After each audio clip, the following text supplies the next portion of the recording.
তোমরা সবাই অনেক অনেক ভালো আছো। ক্লাসের শুরুতেই তোমরা একটু আমাকে জানিয়ে দাও, ক্লাসের শুরুতেই আমাকে একটু ঝটপট করে জানিয়ে দাও তোমরা সবাই আমাকে দেখতে পারছো কিনা, আমার কথা শুনতে পারছো কিনা, এবং আমার পেছনে থাকা এই সুন্দর স্ক্রিনটি তোমরা সবাই সঠিকভাবে দেখতে পারছো কিনা। আমি জানি যে তোমাদের পরীক্ষা খুবই সন্নিকটে, আর তোমাদের প্রস্তুতিও চলছে হরদম গতিতে। তোমাদের সেই প্রস্তুতিকে আরো একটু ত্বরান্বিত করতে, হ্যাঁ, তোমাদের প্রস্তুতিকে আরো একটু শানিত করতে আমি চলে এসেছি। আমি আজকে তোমাদের সাথে আছি, তোমাদের সবার প্রিয় হাসিব বিন হাসান ভাইয়া। আজকে তোমাদের সাথে কথা হবে ইতিহাস নিয়ে। আমি জানি যে ইতিহাসে এমসিকিউ পার্টটাতে তোমরা সবাই অনেক বেশি ভুল করো। এইটা নিয়ে তোমাদের সবার অনেক বেশি ভীতি কাজ করে। তোমাদের সেই ভয়কে জয় করতে আজকে হাসিব ভাই চলে এসেছে। সো কোনো সমস্যা নাই। আজকে আমরা দেখো 4টা অধ্যায় পড়বো। এই 4টা অধ্যায়ের নারী নক্ষত্র যা আছে, যেভাবে বার্ষিক পরীক্ষায় প্রশ্ন আসতে পারে, ফাইনাল পরীক্ষায় প্রশ্ন আসতে পারে, সবকিছু আমরা একসাথে দেখে ফেলবো ইনশাআল্লাহ। আজকের এই ক্লাসের পরে আমি কথা দিচ্ছি তোমাদের আর কোনো সমস্যা থাকবে না। আমি দেখতে পাচ্ছি আমাদের সাথে অনেকেই যুক্ত হয়ে গিয়েছে। আমাদের সাথে যুক্ত হয়েছে আশরাফ উদ্দিন, আমাদের সাথে রয়েছে মনি, ইয়াসমিন, আমাদের সাথে যুক্ত হয়েছে হানিফ। সবাই আমাকে সালাম দিচ্ছে, ওয়ালাইকুম আসসালাম। তোমরা সবাই ক্লাসের শুরুতেই 2টা কাজ করবা। এক, তোমরা কে কোত্থেকে যুক্ত হয়েছো এবং কে কোন স্কুলে পড়ো এই ব্যাপারটা আমাকে জানাবা। আর তোমরা সবাই এক্ষুনি তোমাদের বন্ধুদেরকে মেনশন করে দিবা। সবাই বন্ধুদেরকে মেনশন করে আমাকে একটু ডান বলে দাও, তাহলেই কিন্তু আমরা ক্লাসটি এক্ষুনি শুরু করব, আর দেরি করব না। শুরুতে আমাকে জানিয়ে দাও তোমরা কে কোত্থেকে যুক্ত হয়েছো এবং তোমার স্কুলের নাম কি। আর পাশাপাশি তোমরা সবাই তোমাদের বন্ধুদেরকে একটু মেনশন করে দাও। আর পরবর্তী সময়ে আমাদের এই ক্লাসটি দেখার জন্য বা তোমার কনফিউশন যদি আবারও কখনো অ্যারাইজ করে, সেই কনফিউশনটাকে দূর করার জন্য তুমি কিন্তু এই ক্লাসটি তোমার টাইম লাইনেও রেখে দিতে পারো। সো এক্ষুনি আমাকে জানিয়ে দাও। আচ্ছা, আমি দেখতে পাচ্ছি জাহিদুল যুক্ত হয়েছে কুমিল্লা থেকে। আমাদের সাথে আরো যুক্ত হয়েছে কাজী, যুক্ত হয়েছে মাধবপুর থেকে। সে মাধবপুর পাইলট হাই স্কুলে পড়াশোনা করছে। আমাদের সাথে আরো যুক্ত হয়েছে আশরাফ উদ্দিন যুক্ত হয়েছে রাজশাহী থেকে। আমাদের সাথে আর রিয়া যুক্ত হয়েছে, রিয়া আমাকে সালাম দিচ্ছে। আরো অনেক অনেক বন্ধু কিন্তু আমাদের সাথে যুক্ত হয়েছে। হ্যাঁ, মির্জা আমিনা কিন্তু আমাকে অলরেডি জানিয়ে দিয়েছে, সে শেয়ার করে দিয়েছে আমাদের ক্লাসটি। সো তোমরা সবাই নিজে নিজে এ প্লাস পাইলে তো হবে না, তাই না ভাইয়া বলো? আমরা নিজেরা যেমন এ প্লাস পাইতে চাই, আমাদের বন্ধুদের সবাইকে নিয়ে আমরা এ প্লাস পেতে চাই। সো আর দেরি না করে এক্ষুনি ক্লাসটি শেয়ার করে দাও তোমাদের সব বন্ধুদেরকে। এক্ষুনি এই ক্লাসের কমেন্টে তাকে মেনশন করে দাও এবং ডেকে আনো যে আজকের ক্লাসটি কিন্তু খুবই গুরুত্বপূর্ণ। হাসিব ভাইয়া বলছে এই ক্লাসটি কোনোভাবেই মিস করা যাবে না, কারণ এই ক্লাসটি আমাদের এ প্লাস পাইতে, আমাদেরকে ভালো রেজাল্ট এনে দিতে অনেক বেশি সহায়তা করবে ইনশাআল্লাহ। আচ্ছা, আমাদের সাথে নাদিয়া যুক্ত হয়েছে ব্রাহ্মণবাড়িয়া থেকে। আমাদের সাথে আনিলা যুক্ত হয়েছে টঙ্গী থেকে। আমাদের সাথে রাইসা যুক্ত হয়েছে চট্টগ্রাম থেকে। আরো অনেক অনেক বন্ধু কিন্তু আমাদের সাথে যুক্ত হয়ে গিয়েছে।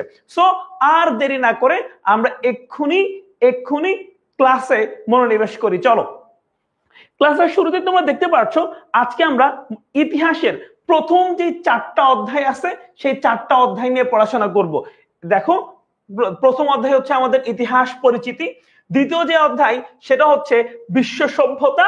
তৃতীয় যে অধ্যায়টা আছে আমাদের, এইটা খুবই গুরুত্বপূর্ণ একটা অধ্যায়, প্রাচীন বাংলার জনপদ। এবং চতুর্থ নম্বর যে অধ্যায়টা আমরা পড়বো সেটা হচ্ছে প্রাচীন বাংলার রাজনৈতিক ইতিহাস।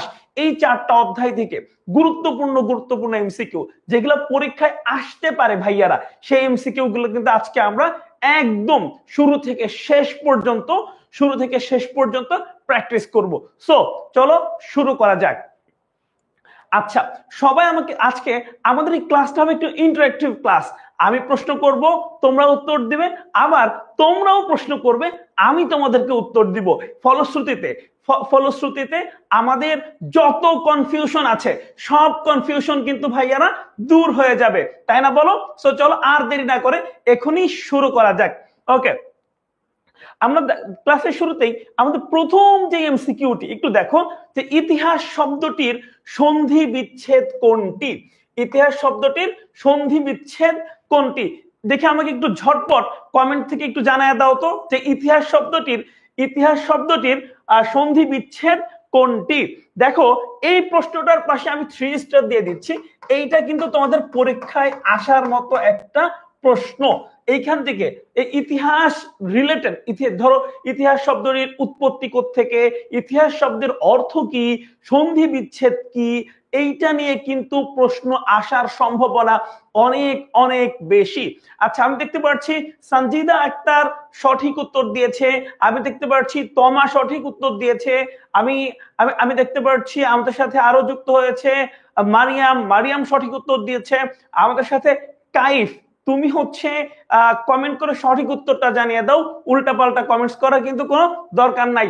আচ্ছা চলো তারপরে আমরা একটু উত্তরটা দেখে নেই। দেখো তোমরা অনেকেই সঠিক উত্তর দিয়েছো, আর যারা যারা সঠিক উত্তর দিতে পারো নাই তাদের জন্য আমি উত্তরটি একটু দিয়ে দিচ্ছি। আমাদের সঠিক উত্তর হচ্ছে ইতি প্লাস আস। তোমরা কিন্তু অনেকেই মনে করো ইতি যোগ হাস, এইটা কিন্তু ভুল উত্তর, সবাই একটু মাথায় রাখো। আচ্ছা, এবার আরেকটা ব্যাপার, এই যে আমাদের ইতিহাস শব্দটা সবাই একটু নোট নিবা, এখনই নোট নিবা। এই ইতিহাস শব্দটা কিন্তু ইতি শব্দ থেকে উৎপন্ন হয়েছে বা উৎপত্তি হয়েছে। আচ্ছা, আর এই ইতি শব্দের অর্থ হচ্ছে ঐতিহ্য। ইতি শব্দের অর্থ হচ্ছে ঐতিহ্য। আচ্ছা, আর যখন এই ইতি প্লাস আস অর্থাৎ সন্ধি বিচ্ছেদ একসাথে যুক্ত হয়ে যায় তখন এর অর্থ কি হয় জানো? তখন কিন্তু এর অর্থ হয় এরূপ ঘটেছিল। তখন এর অর্থ হয়ে যায় এরূপ ঘটেছিল। আশা করি তোমরা বুঝতে পেরেছো, এরূপ ঘটেছিল। আচ্ছা, এই যে আমি কিন্তু প্রত্যেকটা প্রশ্নের ক্ষেত্রেই যেখানে অ্যাডিশনাল ইনফরমেশন দেওয়াটা দরকার সেইখানে কিন্তু আমি তোমাদেরকে অ্যাডিশনাল ইনফরমেশন গুলো দিয়ে দিব। সো সবাই একটু নোট করে নাও। আর এই যে আমি এখানে যে নোটগুলো দিয়েছি এই নোটগুলো যদি তোমাদের নেওয়া হয়ে যায় তাহলে আমাকে একটু ডান বলে জানিয়ে দাও। আচ্ছা, তোমাদের এক বন্ধু প্রশ্ন করেছে যে স্যার ইতিহাস মনে রাখবো কিভাবে? আচ্ছা, নরমালি দেখো আমরা তো ইতিহাস অনেক পড়ি, কিন্তু ইতিহাস আমাদের মনে থাকে না কেন? কারণটা হচ্ছে আমরা যখন ইতিহাস পড়ি তখন আমরা সিকোয়েন্স অনুযায়ী পড়ি না। আমরা এখান থেকে একটু ইতিহাস পড়ি তো ওইখান থেকে আরেকটু ইতিহাস পড়ি, আমরা এই একটা সাল পড়ি তো অন্য জায়গায় আরেকটা সাল পড়ি। বরং এমন না করে একদম শুরু থেকে সিকোয়েন্স অনুযায়ী যদি আমরা শেষ পর্যন্ত পড়ি তাহলে কিন্তু ইতিহাস আমরা আর কখনোই ভুলবো না। আশা করি তোমরা বুঝতে পেরেছো। ধরো আমরা যখন কোনো একটা মুভি দেখি আমরা কিন্তু শুরু থেকে শেষ পর্যন্ত দেখি, হয়তো মুভির প্রত্যেকটা সিনই আমাদের মনে থাকে না, কিন্তু পুরো মুভিটা অর্থাৎ মোরাল অফ দ্য স্টোরিটা কিন্তু আমরা বুঝতে পারি, আমরা জানতে পারি, তাই না বলো? সো আমরা যখন ইতিহাস পড়বো তখন শুরু থেকে শেষ পর্যন্ত এক সিরিয়ালে পড়বো। আমরা একদম শুরু থেকে শেষ পর্যন্ত মানে মাঝে কোনো কিছু বাদ না দিয়ে একসাথে পড়বো। আশা করি তোমরা বুঝতে পেরেছো। আচ্ছা, অনেকেই জিজ্ঞাসা করছো এটা কি বিজিএস ক্লাস নাকি ইতিহাস ক্লাস? এটা হচ্ছে ইতিহাস ক্লাস। আচ্ছা চলো আমরা হচ্ছে তারপরের যে প্রশ্নটা সেইটাতে একটু চলে যাই। তার আগে আবার একটু বলে দেই যে ইতিহাস এর সন্ধি বিচ্ছেদ হচ্ছে ইতি প্লাস আস। ইতিহাস এই শব্দটি উৎপন্ন হয়েছে ইতি শব্দ থেকে, আর ইতি শব্দের অর্থ হচ্ছে ঐতিহ্য। আর ইতি প্লাস আস যখন একসাথে যুক্ত হয়ে যায়, ইতি প্লাস আস যখন একসাথে যুক্ত হয়ে যায় তখন এর অর্থ হয়ে যায় এরূপ ঘটেছিল। আশা করি তোমরা সবাই বুঝতে পেরেছো। ওকে, তারপরে চল আমরা আরেকটা প্রশ্ন আমরা একটু দেখে নেই। আচ্ছা, প্রকৃতপক্ষে যা ঘটেছিল তার অনুসন্ধান ও তার সত্য বিবরণী ইতিহাস উক্তিটি কোন ঐতিহাসিকের? আমি একটু দেখতে চাই কমেন্টসে, আমাকে একটু দ্রুত জানিয়ে দাও। আমি দেখতে পাচ্ছি অনেকেই কিন্তু আমাকে জানাচ্ছে যে আমি যেই নোটগুলা দিচ্ছি সেই নোটগুলা তারা করে নিয়েছে। যেমন আমার সাথে স্বপ্নীল আছে, আমার সাথে ধ্রুব তারা আছে, আমার সাথে অর্পা আছে, আমার সাথে আরো যুক্ত আছে আশরাফ, আরো অনেক বন্ধুরা কিন্তু আমার সাথে যুক্ত আছে। আচ্ছা, আমাকে একটু ঝটপট তোমরা জানিয়ে দাও যে এই প্রশ্নটার উত্তরটা কি হবে। প্রকৃতপক্ষে যা ঘটেছিল তার অনুসন্ধান ও তার সত্য বিবরণী ইতিহাস, এই উক্তিটি কার? আচ্ছা, আমি দেখতে পাচ্ছি যে আমাদের সাথে আমার বন্ধুরা যুক্ত হয়েছে, তারা কিন্তু সঠিক উত্তর দিয়ে দিয়েছে। যেমন আমি দেখতে পাচ্ছি আমাদের সাথে আইরিন যুক্ত হয়েছে, সঠিক উত্তর দিয়েছে। আমাদের সাথে আহমেদ যুক্ত হয়েছে, আমাদের সাথে নাবিলা যুক্ত হয়েছে, উম্মে কুলসুম যুক্ত হয়েছে, রাফিক হাসান যুক্ত হয়েছে। সবাই কিন্তু সঠিক উত্তর দিয়েছে। আচ্ছা, ঠিক আছে। আর এই যে দেখো লিওপোল্ড ফন র্যাঙ্কে, এই ব্যক্তিকে আমরা বলি আধুনিক ইতিহাসের জনক। এই লিওপোল্ড ফন র্যাঙ্কে উনি হচ্ছে আধুনিক ইতিহাসের জনক। একটু মনে রাখো, আধুনিক ইতিহাসের জনক। আচ্ছা, তাহলে দেখো আমরা কি বলছি যে প্রকৃতপক্ষে যা ঘটেছিল তার অনুসন্ধান ও সত্য বিবরণী ইতিহাস, এই উক্তিটি হচ্ছে লিওপোল্ড ফন র্যাঙ্কে, এই ব্যক্তিটির হচ্ছে উক্তি। আর তাকে আমরা কি বলছি? আধুনিক ইতিহাসের জনক। তাহলে এখন তোমাদের সবার কাছে আমার একটা কোশ্চেন, যে আধুনিক ইতিহাসের জনক যদি লিওপোল্ড হয়ে থাকে, তাহলে অ্যাকচুয়ালি ইতিহাসের জনক কাকে বলে? মানে আধুনিক কোনো কিছু না, ইতিহাসের জনক কে? তোমাদের কাছে একদম সোজা সাপটা প্রশ্ন, আমাকে একটু ঝটপট জানিয়ে দাও। আচ্ছা, আমি এর মধ্যে একটু আমার বন্ধুদের সাথে একটু দেখে নেই যে তারা কি বলছে আমাকে। আমি দেখতে পাচ্ছি অনেকে বলছে ক্লাসটি অনেক ভালো লাগছে, তারপরে হচ্ছে বলছে অসাধারণ ক্লাস। হ্যাঁ, রিয়া সঠিক উত্তর দিয়েছে, তারপর হচ্ছে তাবিবা আক্তার সঠিক উত্তর দিয়েছে। আর তারপর আমাদের সাথে আছে আশরাফ উদ্দিনও কিন্তু সঠিক উত্তর দিয়েছে। আশরাফ উদ্দিন কিন্তু আমাকে অলরেডি জানিয়ে দিয়েছে যে ইতিহাসের জনক হচ্ছে হেরোডোটাস।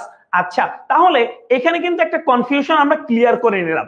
এক, যদি কখনো আমাদেরকে প্রশ্ন করে যে ইতিহাসের জনককে, আমরা হেরোডোটাস বলে দেব, এবং যদি আমাদেরকে প্রশ্ন করে যে আধুনিক ইতিহাসের জনককে, তাহলে আমরা বলবো লিওপোল্ড ফন র্যাঙ্কে। আচ্ছা, আশা করি তোমরা বুঝতে পেরেছো। আর এই যে এখানে সুন্দর যে উক্তিটা আছে, এই উক্তিটা কিন্তু এই যে আধুনিক ইতিহাসের জনক লিওপোল্ডের। আশা করি তোমরা বুঝতে পেরেছো। ওকে, চলো আমরা তার পরের যে এমসিকিউটা আছে সেটা একটু দেখে নেই। আচ্ছা, কোনটি ইতিহাসের অলিখিত উপাদান? আচ্ছা দেখো, কোনটি ইতিহাসের অলিখিত উপাদান? সরকারি নথিপত্র তো লিখিত হয়, তাই না? তাহলে এটা বাদ। গল্প কাহিনী এটাও লিখিত হয়, চিঠিপত্র এইটাও কিন্তু লিখিত হয়, তাই না? আচ্ছা, তাহলে ব্যাপারটা কি? শিলালিপি, এইটাই হচ্ছে আমাদের সঠিক উত্তর। এখানে তোমরা একটা জিনিস শিখে নাও। মনে করো এই প্রশ্নটা পরীক্ষায় আসলো, তো আর তুমি এর উত্তরটা জানো না, তখন তুমি কি করবা? তখন তুমি মেথড অফ ইলিমিনেশন ইউজ করবা। যেমন ধরো এই প্রশ্নের উত্তর আমি জানি না, কিন্তু আমি জানি যে সরকারি নথি এটা তো লিখিত ভাবে হয়, তাই না? তারপরে গল্প কাহিনী এইটাও তো লেখা থাকে, চিঠিপত্র তো লেখাই থাকে, তাহলে একমাত্র লেখা যায় নাকি? শিলালিপি। তাহলে এইটাই হচ্ছে আমার ইতিহাসের অলিখিত উপাদান। আশা করি বুঝতে পেরেছো। আচ্ছা, তারপরে আমরা যে প্রশ্নটা আছে সেখানে চলে যাই। ইতিহাস শব্দটির উৎপত্তি হয়েছে কোন শব্দ থেকে?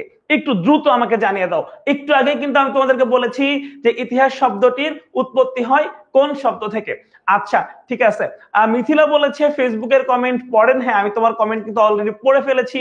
নাদিয়া জাহান সঠিক উত্তর দিয়েছে, সুমাইয়া নিপা সঠিক উত্তর দিয়েছে, তারপরে ফাইজিয়া সঠিক উত্তর দিয়েছে। আমাদের সাথে আরো যুক্ত হয়েছে বানুও কিন্তু সঠিক উত্তর দিয়েছে। এছাড়াও আমাদের সাথে রয়েছে জাহান, আমাদের সাথে রয়েছে আখি, আমাদের সাথে আমাদের সাথে আরো রয়েছে অনিলা, আমাদের সাথে রয়েছে নুরুন নাহার, আমাদের সাথে রয়েছে আইরিন, আরো অনেক বন্ধুরাই কিন্তু আমাদের সাথে যুক্ত হয়েছে।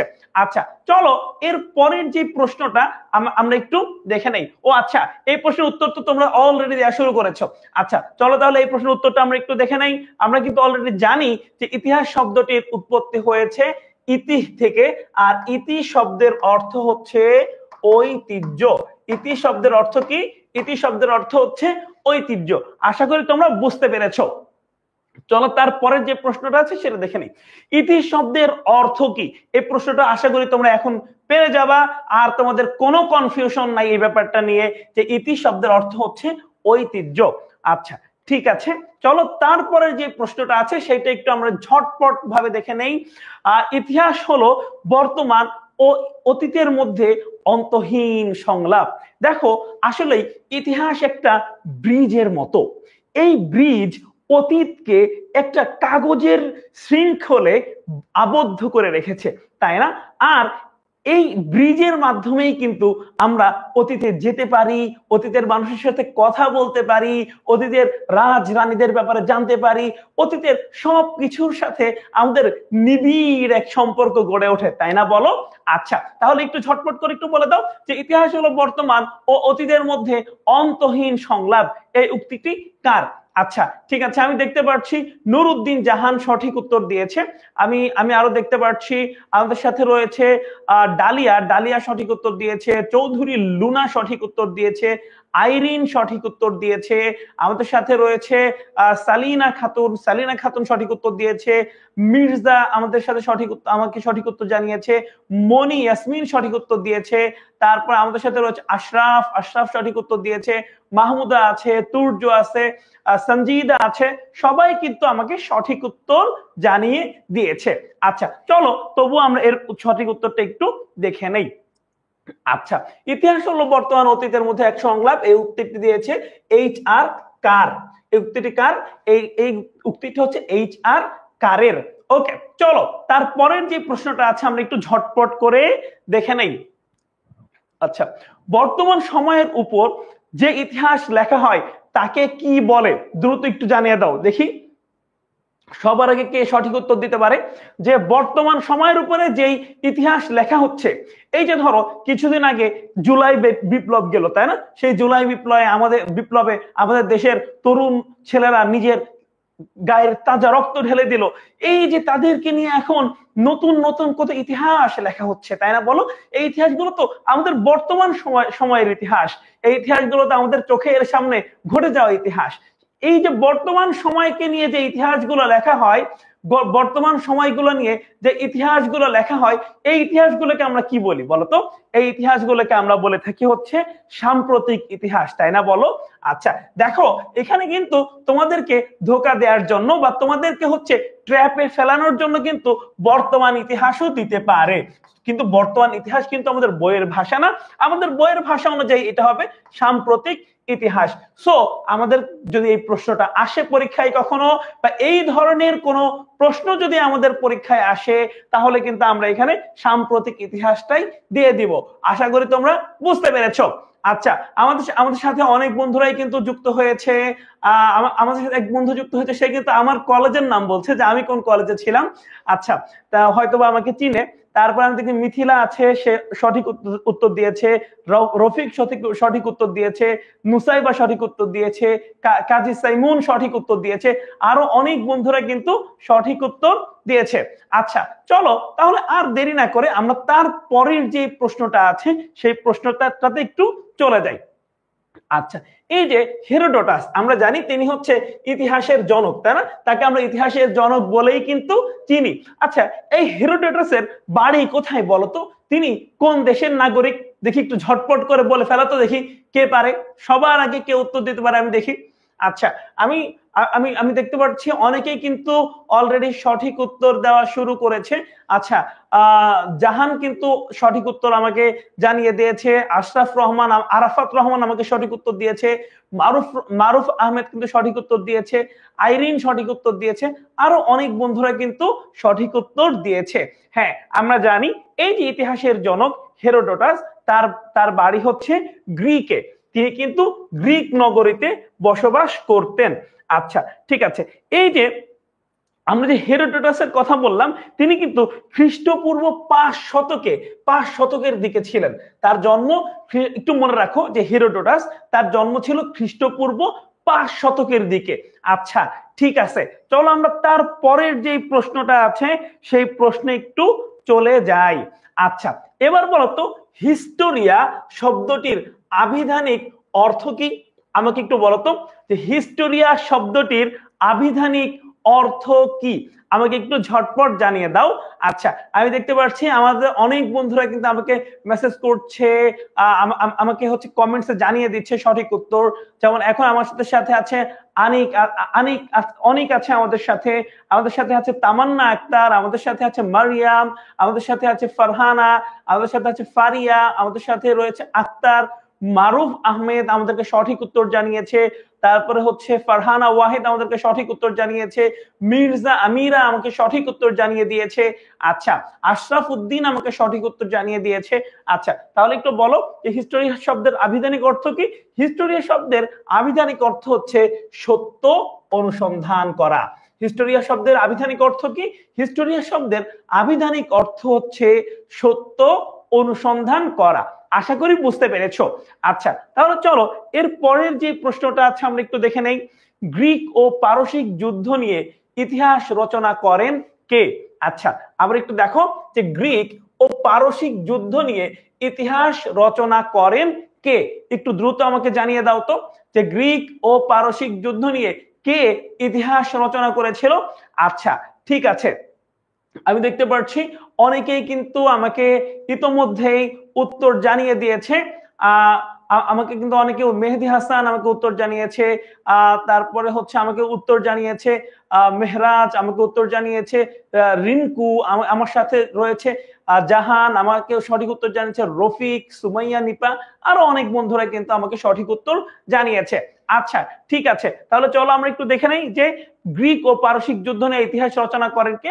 গ্রিক ও পারসিক যুদ্ধ নিয়ে ইতিহাস রচনা করেছেন হেরোডোটাস। আর আমরা জানি এই যে গ্রিক, হেরোডোটাসের বাড়ি কিন্তু ছিল এই গ্রিকে, তাই না বলো? আচ্ছা আর হেরোডোটাস কে ছিল? ইতিহাসের জনক, তিনি ছিল ইতিহাসের জনক। আচ্ছা আশা করি তোমরা বুঝতে পেরেছো। আচ্ছা দেখি তোমাদের একটু একটু ব্রেইন রিফ্রেশ করি, দেখি মনে আছে কিনা বলো যে হেরোডোটাস যদি ইতিহাসের জনক হয়ে থাকে, আধুনিক ইতিহাসের জনক কে? দেখি তোমাদের মনে আছে কিনা, আমাকে একটু ঝটপট জানিয়ে দাও তো যে আধুনিক ইতিহাসের জনক কে? আচ্ছা ঠিক আছে, আমি একটু দেখি আমাদের সাথে কে কে আছে। আমাদের সাথে কিন্তু এখনো আছে সালিনা আক্তার, আমাদের সাথে রয়েছে আরাফাত, এসকে অনিক আছে আমাদের সাথে আছে রোজিনা, রোজি, আমাদের সাথে আছে মায়া, আমাদের সাথে আছে তামিম, আমাদের সাথে আছে তাসফিয়া হাসান, আরো অনেক বন্ধুরা কিন্তু আমাদের সাথে আছে। আচ্ছা সো আমাকে একটু ঝটপট করে তোমরা বলে দাও যে আধুনিক ইতিহাসের জনক কে? আচ্ছা রোজিনা রোজি বলেছে টেক মাই নেম। রোজিনা রোজি, আমি কিন্তু তোমার নাম নিয়ে নিয়েছি। হ্যাঁ মারুফ হোসাইন জয়, সবার আগে কিন্তু সঠিক উত্তর দিয়ে দিয়েছে যে আধুনিক ইতিহাসের জনক কিন্তু লিওপন্ড, তাই না বলো? আচ্ছা লিওপন্ড হচ্ছে আধুনিক ইতিহাসের জনক। আচ্ছা ঠিক আছে, চলো আমরা তারপরের যে প্রশ্নটা আছে সেই প্রশ্নে একটু চলে যাই। একটু মনোযোগ দিয়ে ক্লাসটা করতে হবে, যে ইনফরমেশন গুলো দিচ্ছি সেগুলো কিন্তু একটু নোট ডাউন করে নিতে হবে, এবং সেগুলো কিন্তু নোট ডাউন করে না, আমি কিন্তু মাঝে মাঝেই তোমাদেরকে আগের প্রশ্নগুলো একটু মাইন্ড রিফ্রেশ করার জন্য বলবো। আচ্ছা দেখবো তোমাদের মনে থাকে কিনা। আচ্ছা ঠিক আছে, চলো তারপরের যে স্লাইডটা আছে সেটাতে চলে যায় আর দেরি না করে। যে প্রথম ইতিহাস এবং অনুসন্ধান এই দুটি ধারণাকে সংযুক্ত করেন কে? আমাকে একটু বলে দাও যে প্রথম ইতিহাস ও অনুসন্ধান এই দুটি ধারণাকে কে সংযুক্ত করেন? আমাকে একটু বলে দাও। আচ্ছা আমি দেখতে পাচ্ছি আমাদের কিন্তু ফেসবুকে আমাদের সাথে যুক্ত রয়েছে আরাফাত, নাদিয়া জাহান আমাদের সাথে যুক্ত হয়েছে, তারপরে আমাদের সাথে যুক্ত হয়েছে আমাদের সাথে রিঙ্কু, আমাদের সাথে যুক্ত হয়েছে, আমাদের সাথে মনির যুক্ত হয়েছে, আরাফাত যুক্ত হয়েছে, সুশীল আছে আমাদের সাথে, নওরিন জাহান আছে আমাদের সাথে, আরো অর্পণা আছে আমাদের সাথে, আরো অনেক বন্ধুরাই কিন্তু আমাদের সাথে যুক্ত আছে। আচ্ছা, সো চলো আর দেরি না করে আমরা এর সঠিক উত্তরটা একটু জেনে নেই। আমরা জানি যে ইতিহাস এবং অনুসন্ধান এই দুইটা বিষয়কে একসাথে যুক্ত করেছে ইতিহাসের জনক হেরোডোটাস। আশা করি তোমরা বুঝতে পেরেছো। আচ্ছা চলো তারপরের যে প্রশ্নটা আছে সেটা আমরা একটু জেনে নেই। আচ্ছা, যে সমাজের জীবনী ইতিহাস এই উক্তিটি কার? সমাজের জীবনী ইতিহাস এই উক্তিটি কে করেছেন? আমাকে একটু ঝটপট করে জানিয়ে দাও। আমি হচ্ছে কমেন্ট সেকশন থেকে উত্তর দেখতে চাই যে সবার আগে কে উত্তরটা দিতে পারে। আচ্ছা ঠিক আছে, আমি কিন্তু এখনো দেখছি যে আমাদের অনেক বন্ধুরা কিন্তু আমাদের সাথে যুক্ত হয়েছে এবং আমাদেরকে সঠিক উত্তর জানিয়ে দিচ্ছে। তো আমি দেখতে নওরিন জাহান কিন্তু ইতোমধ্যেই সঠিক উত্তর জানিয়ে দিয়েছে। তিনি বলেছে যে এখানে সঠিক উত্তর কোনটা হবে। এছাড়াও আছে অনিক, এছাড়া আছে রাফিক হাসান, এছাড়া আছে মিনহাজ, এছাড়াও কিন্তু আমাদের আরো অনেক বন্ধুরা কিন্তু আমাদের সাথে যুক্ত হয়েছে এবং সঠিক উত্তর দিয়ে দিয়েছে। সো তোমরা যারা এখনো তোমাদের বন্ধুদেরকে মেনশন করো নাই, তোমরা যারা এখনো একা একা লুকিয়ে লুকিয়ে পড়তেছো ভালো রেজাল্ট করার জন্য, বন্ধুদের কথা ভাবছো না, এমন স্বার্থপর না হয়ে এখনই কিন্তু বন্ধুদেরকে ক্লাস করার জন্য ডেকে আনো। আচ্ছা চলো তাহলে আমরা একটু উত্তরটি দেখে নেই। আচ্ছা, যে আমাদের উত্তরটা কি হবে চলো আমরা একটু দেখে নেই। আমাদের উত্তর হবে এখানে টয়েনবির। তাহলে কি হচ্ছে? টয়েনবির বলেছেন যে সমাজের জীবনী ইতিহাস। টয়েনবির কি বলেছেন? সমাজের জীবনী ইতিহাস। আশা করি তোমরা বুঝতে পেরেছো। চলো তারপরে যে প্রশ্নটা আছে আমরা সেটা একটু দেখে নেই। এরপরে আছে নিচের কোনটি ইতিহাসের লিখিত উপাদান, তাই না? একটু আগে কিন্তু আমরা পড়েছিলাম কোনটি অলিখিত উপাদান। এবার আমাদের প্রশ্নে কি আসলো? নিচের কোনটি লিখিত উপাদান। চলো আমরা একটু দেখি যে মুদ্রা, বলো এইটা কি লিখিত হইতে পারে? এটা তো লিখিত না, এটা তো দ্রব্য। আচ্ছা, লিপিমালা এইটাও হতে পারে না। অস্ত্র এইটা তো নাই। তাহলে লিখিত কি হতে পারে? গ্রন্থ, বই। বই কি লিখিত হয়, তাই না? বলো তাহলে আমাদের এখানে সঠিক উত্তর কোনটা হবে? যে ইতিহাসের লিখিত উপাদান হচ্ছে গ্রন্থ। আশা করি তোমরা বুঝতে পেরেছো। যেমন ধরো আমাদের কি ছিল, আমরা চর্যাপদ আবিষ্কার করেছিলাম নেপাল থেকে, তাই না? বলো এইটা কিন্তু আমাদের ইতিহাসের একটি লিখিত উপাদান। আচ্ছা চলো তারপরের যেই প্রশ্নটা আছে সেটা আমরা একটু দেখে নেই। ফাহিয়েন, ইউএন সাং এবং ইৎসিং, এই তিনজন মানুষ, ফাহিয়েন, ইয়েন সাং আর ইৎসিং, এরা কোন দেশের পরিব্রাজক ছিলেন? পরিব্রাজক মানে হচ্ছে ট্রাভেলার, অর্থাৎ এক দেশ থেকে আরেক দেশে যাইতো, ঘুরতো, সেই দেশের সমাজ সংস্কৃতি নিয়ে সংস্কৃতি দেখতো এবং এইগুলোর উপরে তারা অনেক বইও লিখছে। আচ্ছা এবার বলো এই যে তিনজন ফাহিয়েন, ইউএন সাং এবং ইৎসিং, এরা কোন দেশের পরিব্রাজক ছিল বা কোন দেশের, এরা হচ্ছে কোন দেশের ট্রাভেলার ছিল? একটু আমাকে জানিয়ে দাও। আচ্ছা অলরেডি কিন্তু আমাকে মারুফ হাসান জয় সঠিক উত্তর জানিয়ে দিয়েছে, আখি আমাকে সঠিক উত্তর জানিয়ে দিয়েছে, সালিনা আক্তার সঠিক উত্তর জানিয়ে দিয়েছে, মিথিলা বানু সঠিক উত্তর জানিয়ে দিয়েছে, ফারহানা ওয়াহেদ সঠিক উত্তর জানিয়েছে, রোজিনা রোজি সঠিক উত্তর জানিয়েছে, সুলতানা তমা সঠিক উত্তর জানিয়েছে, তারপর সাবা আমাদেরকে সঠিক উত্তর জানিয়েছে, আরো অনেক বন্ধুরা কিন্তু সঠিক উত্তর জানিয়েছে। আচ্ছা জান্নাতুল বলেছে যে সে উত্তর দিচ্ছে কিন্তু আমি তার উত্তর পড়ছি না। জান্নাতুল এই যে এখন কিন্তু পড়ে ফেলেছি। আচ্ছা কোনো সমস্যা নাই, আমি সবার উত্তরই পড়ার চেষ্টা করব, কিন্তু এখন যেই ইনফরমেশন গুলো দিচ্ছি এইগুলো একটু মনোযোগ দিয়ে দেখো। আচ্ছা তাহলে আমরা কি বললাম যে এই যে ফাহিয়েন, ইউএন সাং এবং ইৎসিং, এরা কোন দেশের পরিব্রাজক ছিল? আচ্ছা দেখো তো এদের নাম শুনলেই একটু চিনা চিনা লাগে না? নামগুলো একটু কেমন কঠিন কঠিন না? বলো। হ্যাঁ ঠিকই ধরেছো যে এদের সবার বাড়ি কিন্তু ছিল চীনে। এদের বাড়ি ছিল কোথায়? চীনে। আচ্ছা ওকে চলো তারপরে যে প্রশ্নটা আছে তাহলে আমরা আর দেরি না করে সেই প্রশ্নটা একটু দেখে নেই। আচ্ছা দেখো, পাল রাজবংশের প্রতিষ্ঠাতা গোপালের সিংহাসন আরোহণ সম্পর্কে কার বর্ণনা পাওয়া যায়? আচ্ছা আমরা জানি যে পাল রাজবংশ তারা কিন্তু প্রায় 400 বছর আমাদের এই অঞ্চলটাকে শাসন করেছেন। তারা কি করেছে? প্রায় 400 বছর আমাদের অঞ্চলকে শাসন করেছে। আর এই যে পাল দেখতে পাচ্ছ, এরা ছিল ধর্মে বৌদ্ধ। এরা কি ছিল? বৌদ্ধ। আচ্ছা ঠিক আছে, তাহলে আমরা কি দেখলাম একটু, তাহলে একটু প্রশ্নটা একটু বলে দাও যে পাল রাজবংশের গোপালের সিংহাসন আরোহণ সম্পর্কে কার বর্ণনা পাওয়া যায়। আমি একটু তোমাদের কাছ থেকে সঠিক উত্তর দেখতে চাচ্ছি। তো এর মধ্যে তোমাদেরকে একটু বলে দেই, এই যে গোপাল, এই গোপাল কিন্তু পাল বংশের একজন অন্যতম শাসক ছিল, তাই না বলো? আর এই পাল বংশ কিন্তু মোট 400 বছর, বুঝতে পারতেছো, 400 বছর আমাদের অঞ্চলকে শাসন করেছিল এবং তাদের ধর্ম ছিল বৌদ্ধ। আচ্ছা, আমি দেখতে পাচ্ছি অনেকেই কিন্তু ইতোমধ্যে সঠিক উত্তর দিয়ে দিয়েছো। চলো আমরা একটু, যারা এখনো সঠিক উত্তর দাও নাই বা এখনো ভাবছো যে উত্তরটি কি হবে, তাদের জন্য আমরা উত্তরটি একটু দেখে নেই। আচ্ছা, আমরা যে এই যে এই প্রশ্নের উত্তরটি হচ্ছে লামা তারানাথ, অর্থাৎ পাল রাজবংশে গোপালের সিংহাসনে আরোহণ সম্পর্কে যার মন্তব্য পাওয়া যায় তিনি আর কেউ নন, তিনি হচ্ছে লামা তারানাথ। ওকে, চলো তারপরে যে প্রশ্নটা আছে আমরা সেই প্রশ্নে একটু চলে যাই আর দেরি না করে। এরপরে হচ্ছে যেসব উপাদান থেকে আমরা কোন সময়ের, স্থানের বা ব্যক্তি সম্পর্কে তথ্য পাই তাকে কোন উপাদান বলে? একটু আমাকে জানিয়ে দাও তো, একটু আমাকে ঝটপট কমেন্টসে জানিয়ে দাও যে যেসব উপাদান থেকে আমরা কোন সময়ের, এখানে বেশ কয়েকটা, এখানে সময়ের, স্থানের বা ব্যক্তি সম্পর্কে কোন তথ্য পাই, সেই উপাদানগুলোকে আমরা কি বলে থাকি বা সেই উপাদানগুলোকে কি বলা হয়, আমাকে একটু দ্রুত জানিয়ে দাও। আচ্ছা, নুরুন নাহার বলছে সবই ভুল হচ্ছে। নুরুন নাহার, কোনো চিন্তা নাই, ক্লাসটা একটু ভালো করে করো, আশা করি দেখবা শুরু থেকে শেষ পর্যন্ত যদি পুরো ক্লাসটা তোমরা করো, তোমাদের যত কনফিউশন আছে সব কনফিউশন কিন্তু দূর হয়ে যাবে ইনশাআল্লাহ। আচ্ছা, তাহলে চলো আর দেরি না করে আমরা এটার উত্তরটা একটু জেনে নেই যে যেসব উপাদান থেকে আমরা কোনো ব্যক্তি বা স্থান বা কোনো কিছু সম্পর্কে জানতে পারি সেই স্থানগুলোকে আমরা কি বলি? প্রত্নতাত্ত্বিক। আচ্ছা, বাংলাদেশে দেখো বিভিন্ন প্রত্নতাত্ত্বিক সাইট আছে না, সেখানে সবাই ঘুরতে যায়, সে এই প্রত্নতাত্ত্বিক বিষয় নিয়ে অনেক গবেষণা হয়, তাই না? আর এইটার উপর গবেষণা করে কিন্তু আমরা আমাদের অতীত ইতিহাস সম্পর্কে আমরা কিন্তু জানতে পারি। আচ্ছা, চলো আমরা তারপরে যে প্রশ্নটা আছে সেই প্রশ্নে একটু চলে যাই।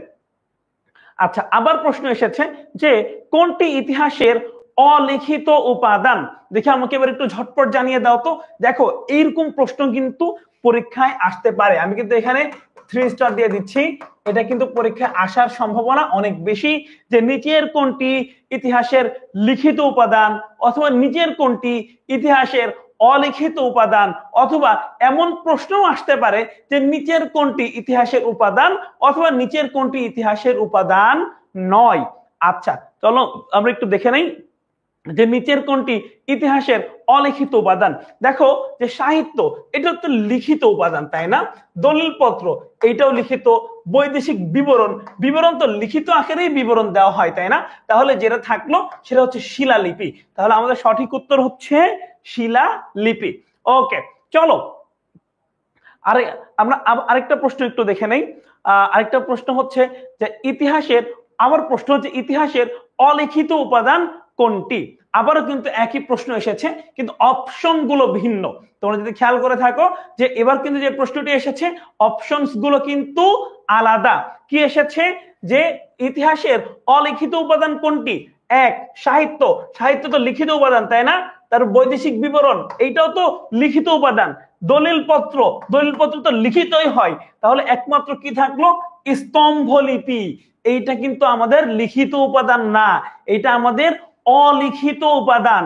আচ্ছা, আমি দেখতে পাচ্ছি আমাদের সাথে কিন্তু অনেকেই সঠিক উত্তর দিচ্ছে। মারুফ আহমেদ সব সময় ফার্স্ট উত্তর দিয়ে দিচ্ছে। তাসফিয়া এবং জাহান, এরা কয়েকজন কিন্তু একদম ফার্স্ট রেসপন্স করছে। আমি আশা করছি তোমরা সবাই একদম ফার্স্ট রেসপন্স করবা এবং শুরু থেকে শেষ পর্যন্ত পুরো ক্লাসটা দেখবা, এবং একা একা দেখবা না, তোমরা সবাই মিলে দেখবা, তোমাদের সব বন্ধুরা মিলে একসাথে ক্লাসটা দেখবা। তাহলে দেখবা আমরা সবাই মিলে একসাথে ভালো একটা রেজাল্ট উপহার দিতে পারবো আমাদের বাবা মাকে। আমরা যদি চাই আমাদের যে অল্প একটু সময় আছে সেই সময়ের সঠিক ব্যবহার যদি আমরা করি, তাহলে আমরা কিন্তু আমাদের বাবা মাকে একটা সুন্দর রেজাল্ট উপহার দিতে পারবো। ভালো একটা স্বপ্ন কিন্তু আমাদের বাবা মাকে আমরা দেখাতে পারবো যে দেখো আমরা কিন্তু অনেক দূর যাব, তুমি কিন্তু আমাকে নিয়ে স্বপ্ন দেখতে পারো। দেখো একটা কথা আছে না যে আমি জিতলে জিতে যায় মা, ঠিক তেমনি আমরা কিন্তু আমাদের মা বাবাদেরকে জিতাইতে চাই। আমরা কিন্তু আমাদের মা বাবাকে আমাদেরকে নিয়ে স্বপ্ন দেখাতে চাই। সো সেই স্বপ্ন বাস্তবায়ন করতে হলে কিন্তু ভালো করে পড়তে হবে। সো চলো আমরা একটু প্রশ্নগুলো দেখে নেই। আচ্ছা, তারপর কি ভিকো কে ছিলেন? প্রশ্ন কি ভিকো কে ছিলেন? আশা করি তোমরা বুঝতে পেরেছো যে এখানে ভিকো কে ছিলেন। চলো আমরা একটু উত্তরটা দেখে নেই। আমরা একটু উত্তরটা দেখে নেই। রাজীব চক্রবর্তী বলছে ভাইয়া বাদাম খেতে খেতে আর্টসের ক্লাস করছি। হ্যাঁ, কোনো সমস্যা নাই, ভালো করে ক্লাসগুলো করো এবং যে ইনফরমেশন গুলো ভাইয়া দিচ্ছি এইগুলো কিন্তু অবশ্যই অবশ্যই লিখে নিতে হবে। রাজীব চক্রবর্তী, তুমি কি ইনফরমেশন গুলো লিখে নিচ্ছ কিনা আমাকে একটু জানিয়ে দাও। আচ্ছা, ওকে ফাইন। চলো আমরা এই প্রশ্নটার একটু উত্তর একটু দেখে নেই। আমরা যেহেতু ইতিহাস নিয়ে পড়ছি, এটা কিন্তু খুব স্বাভাবিক একটা ব্যাপার যে এখানে বেশিরভাগ কথাবার্তায় কিন্তু ঐতিহাসিকদেরকে নিয়ে হবে, তাই না বলো? তাহলে ভিকো কে ছিলেন? ভিকো হচ্ছে একজন ঐতিহাসিক। আশা করি বুঝতে পেরেছো। তবে ওই যে ফাহিয়েন, ইৎসিং, ওরা কিন্তু আবার ঐতিহাসিক না, পেঁচায় ফেললে হবে না কিন্তু। ওরা কিন্তু ছিল পরিব্রাজক, ওনারা কি ট্রাভেলার। ওকে, চলো তারপরে যে প্রশ্নটা আছে। আচ্ছা, কোন শব্দ থেকে হিস্ট্রি শব্দটির উৎপত্তি হয়েছে? আমাকে একটু বলে দাও। আমাকে একটু বলে দাও যে কোন শব্দ থেকে হিস্ট্রি শব্দটির উৎপত্তি হয়েছে। একটু দ্রুত আমাকে জানিয়ে দাও। রাজ ইসলাম আসিফ বলছে শেয়ার ডান। রাজ, তোমাকে অনেক ধন্যবাদ। মারুফ হোসাইন জয় সঠিক উত্তর দিয়েছে। তারপরে তামান্না ইসলাম আমাকে কমেন্টস করে জানিয়েছে। রোজিনা আমাকে কমেন্টস করে জানিয়েছে। মারুফ আহমেদ সবার আগে আগে সবসময় উত্তর দিচ্ছে। আমাদের সাথে আছে তাবিবা আক্তার, সঠিক উত্তর দিয়েছে। আচ্ছা, তারপরে হচ্ছে একজন বলেছে স্যার ভিকো মানে কি? ভিকো এর কোনো মানে নাই ভাইয়া। ভিকো হচ্ছে একজনের নাম। আমার নাম যেমন হাসিব, আচ্ছা কারো নাম হচ্ছে সুলতানা, কারো নাম আশরাফ, কারো নাম মুহাম্মদ, এরকম ভিকো হচ্ছে একজনের নাম। আচ্ছা ঠিক আছে, চলো তাহলে আমরা এটার উত্তরটা একটু দেখে নেই। আমরা কিন্তু জানি যে এই হিস্ট্রি এই শব্দটি গ্রিক শব্দ থেকে এসেছে এবং এবং এখানে কিন্তু একটা ব্যাপার আছে, এখানে দুইটা কিন্তু গ্রিক আছে, তাই না? কিন্তু গ্রিক থাকলেও এখানে কিন্তু হিস্টোরিয়ান আমরা বলে দিয়েছি, কিন্তু হিস্টোরিয়ান শব্দ থেকে কিন্তু উৎপন্ন হয় নাই। এই শব্দটি এসেছে হিস্টোরিয়া থেকে। আশা করি তোমরা বুঝতে পেরেছো। ওকে ফাইন, চলো আমরা তারপরের যে প্রশ্নটা আছে তারপরে যে প্রশ্নে একটু আমরা চলে যাই। ওকে চলো, আমরা দেখতে পাচ্ছি তো অর্থশাস্ত্র এটা কার লেখা গ্রন্থ? অর্থশাস্ত্র এইটা কার লেখা গ্রন্থ? ওকে ফাইন, আমি দেখতেছি উম্মে সালমা আমাকে জানিয়েছে ভাইয়া শেয়ার ডান। উম্মে সালমা, তোমাকে অনেক ধন্যবাদ শেয়ার করে দেওয়ার জন্য বন্ধুদের সাথে ক্লাসটি, কারণ আমরা সবাই মিলে কিন্তু একসাথে ভালো করতে চাই, তাই না বলো? আচ্ছা, তারপর হচ্ছে জাহান অ্যাজ ইউজুয়াল সবসময় আগে আগে কমেন্টস করে সবগুলো উত্তর জানিয়ে দিচ্ছে। তারপর হচ্ছে আমাদের সাথে নাফিয়া আছে, আমাদের সাথে যুক্ত হয়েছে আখি, আমাদের সাথে যুক্ত হয়েছে তমা, আমাদের সাথে যুক্ত হয়েছে সুশীল, আমাদের সাথে যুক্ত হয়েছে মারুফ হোসেন জয়, আশরাফ আমাদের সাথে আছে, আরো অনেক বন্ধুরা কিন্তু আমাদের সাথে যুক্ত হয়েছে। ওকে চলো তাহলে আমরা একটু দেখে নেই যে অর্থশাস্ত্র এটা কার লেখা গ্রন্থ। এই যে দেখো, এই যে অর্থশাস্ত্র এটা লিখেছে কৌটিল্য নামে একজন ব্যক্তি। অর্থশাস্ত্র কে লিখেছেন? অর্থশাস্ত্র লিখেছেন কৌটিল্য নামে একজন ব্যক্তি। এই কৌটিল্য তিনি একজন প্রধানমন্ত্রী ছিলেন। কৌটিল্য কি ছিল? কৌটিল্য একজন প্রধানমন্ত্রী ছিল। কার প্রধানমন্ত্রী ছিল জানো? রাজা চন্দ্রগুপ্তের প্রধানমন্ত্রী ছিল। একটু লিখে নাও, রাজা চন্দ্রগুপ্ত। রাজা চন্দ্রগুপ্তের প্রধানমন্ত্রী ছিল হচ্ছে এই কৌটিল্য।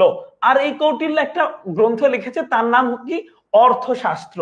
ওকে ফাইন, চলো তারপরে যে প্রশ্নটা আছে আমরা একটু ঝটপট দেখে নেই। আচ্ছা, এরপরে প্রশ্ন হচ্ছে রাজতরঙ্গিনী গ্রন্থটি কার লেখা? একটু দ্রুত আমাকে জানিয়ে দাও। রাজতরঙ্গিনী এই গল্পটি এই গ্রন্থটি কার লেখা? আচ্ছা ওকে ফাইন। আর হচ্ছে রাজীব আমাকে হচ্ছে নিয়মিত লাইভ ক্লাসে দেখতে চাচ্ছে। ইনশাআল্লাহ তোমরা আমাকে এখন থেকে নিয়মিত লাইভ ক্লাসে দেখবা, পাবা, এবং তোমাদের এসএমপির যেই ক্লাস আছে সেখানেও কিন্তু আমাকে তোমরা পাবা আশা করি। আচ্ছা, সো এখন কিন্তু অন্যান্য সব কথা বাদ দিয়ে পড়ালেখায় মনোনিবেশ করো। আচ্ছা, তাহলে কি বলছি, রাজতরঙ্গিনী এই গ্রন্থটি কার লেখা? চলো আমরা একটু উত্তরটি দেখে নেই। এই গ্রন্থটি লেখা হচ্ছে কলহন নামে একজন ভদ্রলোক আছে, এই গ্রন্থটি কিন্তু তিনি লিখেছেন। দেখো বইয়ের নামটা কিন্তু সুন্দর আছে, রাজতরঙ্গিনী। আচ্ছা চলো আমরা তারপরে যে প্রশ্নটা আছে ঝটপট সেই প্রশ্নে একটু চলে যাই। আচ্ছা, তাবাকাত ই নাসিরি এই গ্রন্থটি কার লেখা? তাবাকাত ই নাসিরি এই গ্রন্থটি কার লেখা? একটু ঝটপট আমাকে জানিয়ে দাও। তাবাকাত ই নাসিরি এই গ্রন্থটি কে লিখেছেন আমাকে একটু জানিয়ে দাও, দ্রুত ঝটপট করে জানিয়ে দাও। আচ্ছা, আমাকে কিন্তু অলরেডি অনেক সুশীল সঠিক উত্তর জানিয়ে দিয়েছে। আরাফাত উত্তর জানিয়েছে, মিথিলা সঠিক উত্তর জানিয়েছে, সামিয়া আক্তার সঠিক উত্তর জানিয়েছে, তারপর ফারহানা ওয়াহেদ সঠিক উত্তর জানিয়েছে, মারুফ সঠিক উত্তর জানিয়েছে, আপনারা অর্পণা বিশ্বাস সঠিক উত্তর জানিয়েছে, জামি চৌধুরী সঠিক উত্তর জানিয়েছে, উম্মে কুলসুম সানিও সঠিক উত্তর জানিয়েছে। আচ্ছা তাহলে চলো আমরা একটু সঠিক উত্তরটি দেখে নেই। তোমরা যারা যারা এখনো উত্তরটি ভাবছো বা এখনো উত্তরটি মনে করতে পারোনি, এই তাবাকাত নাসিরি লিখেছেন মিনহাজুস সিরাজ। তাবাকাত নাসিরি কে লিখেছেন? মিনহাজুস সিরাজ। আচ্ছা তাহলে আমরা একটু রিফ্রেশ করে নেই যে অর্থশাস্ত্র লিখেছেন কৌটিল্য, তাই না? অর্থশাস্ত্র কি লিখেছেন? কৌটিল্য লিখেছেন। আর হচ্ছে তাবাকাত নাসিরি লিখেছেন মিনহাজুস সিরাজ। আর গোপাল যে সিংহাসনে বসেছিল এটা কার লেখা থেকে আমরা পাই? লামা তারানাথের লেখা থেকে আমরা পাই, তাই না? বলো। আচ্ছা ঠিক আছে, চলো তাহলে তারপরে যে প্রশ্নটা আছে সেই প্রশ্নটা আমরা একটু দেখে নেই। আইনি আকবরী এর রচয়িতা কে? আইনি আকবরীর রচয়িতা কে আমাকে একটু জানিয়ে দাও। আচ্ছা ততক্ষণে আমি তোমাদেরকে কিছু ইনফরমেশন দিতে থাকি। এই যে আমাদের দেশের নাম কি? বাংলাদেশ, তাই না? বাংলা শব্দ থেকে আমরা বাংলাদেশটা পেয়েছিলাম, আর এই বাংলা শব্দটি এসেছিল বঙ্গ থেকে। আর ধারণা করা হয় যে সর্বপ্রথম এই আইনি আকবরী গ্রন্থেই কিন্তু বঙ্গ শব্দটা পাওয়া গিয়েছিল। ওকে, তাহলে চলো আমরা একটু উত্তরটি দেখে নেই যে আইনে আকবরের রচয়িতা কে? এই আইনে আকবরের রচয়িতা হচ্ছে আবুল ফজল।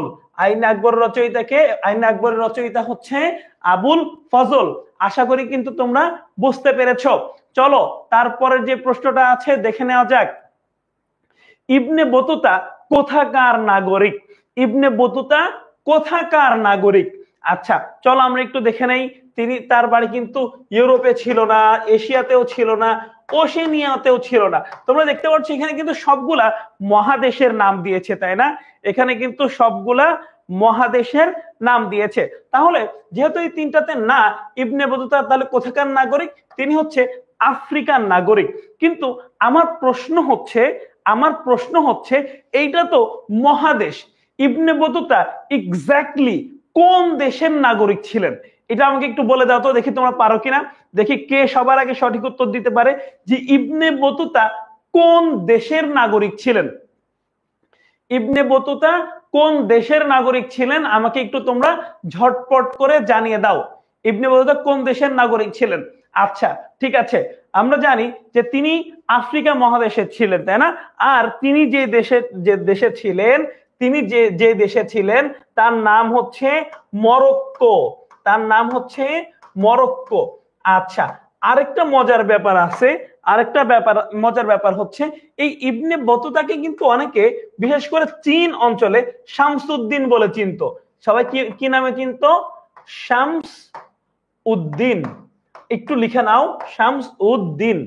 আচ্ছা ঠিক আছে, তাহলে আমরা কি পড়লাম যে ইবনে বতুতা তিনি হচ্ছে আফ্রিকা মহাদেশের অন্তর্গত মরক্কোতে তার জন্ম হয়েছে বা তিনি মরক্কোর নাগরিক ছিলেন। আর তিনি চীন অঞ্চলে শামসুদ্দিন নামে বেশি পরিচিত ছিলেন। ওকে ফাইন, চলো আমরা তার পরের যে প্রশ্নটা আছে সেটাতে চলে যাই। আচ্ছা এর আগে আরেকটা ব্যাপার, ইবনে বতুতাও কিন্তু একজন পরিব্রাজক। ইবনে বতুতাও কিন্তু একজন পরিব্রাজক বা তিনি একজন ট্রাভেলার ছিলেন। ওকে ফাইন, আমি দেখতে পাচ্ছি অনেকেই কিন্তু জানিয়েছে, জান্নাতুল তানিশা জানিয়েছে যে ইবনে বতুতার বাড়ি হচ্ছে মরক্কো। তারপরে আখি জানিয়েছে, নাদিয়া ইসলাম জানিয়েছে, আরাফাত ইসলাম জানিয়েছে, আরো মিথিলা রহমান জানিয়েছে, আরো অনেক বন্ধুরাই কিন্তু আমাদেরকে সঠিক উত্তর জানিয়ে দিয়েছে। আচ্ছা তারপরে হচ্ছে রাজ ইসলাম আসিফ বলেছে ভাইয়া এইচএসসি 26 ব্যাচের ক্লাস কখন হয়, আমাদের ক্লাস সংক্রান্ত সকল কিছু জানতে আমাদের এই পেজে দেখবে রুটিন গুলো আপডেট করা আছে, সেই রুটিন গুলো একটু দেখে নিবা। আশা করি তোমাদের সব কনফিউশন দূর হয়ে যাবে। এছাড়াও এর পরেও যদি তোমাদের কোনো কনফিউশন থেকে থাকে, তোমরা কিন্তু আমাদের যে হেল্পলাইন আছে সেই হেল্পলাইনেও কিন্তু একটা কল করে জেনে নিতে পারো যে কখন কি হবে।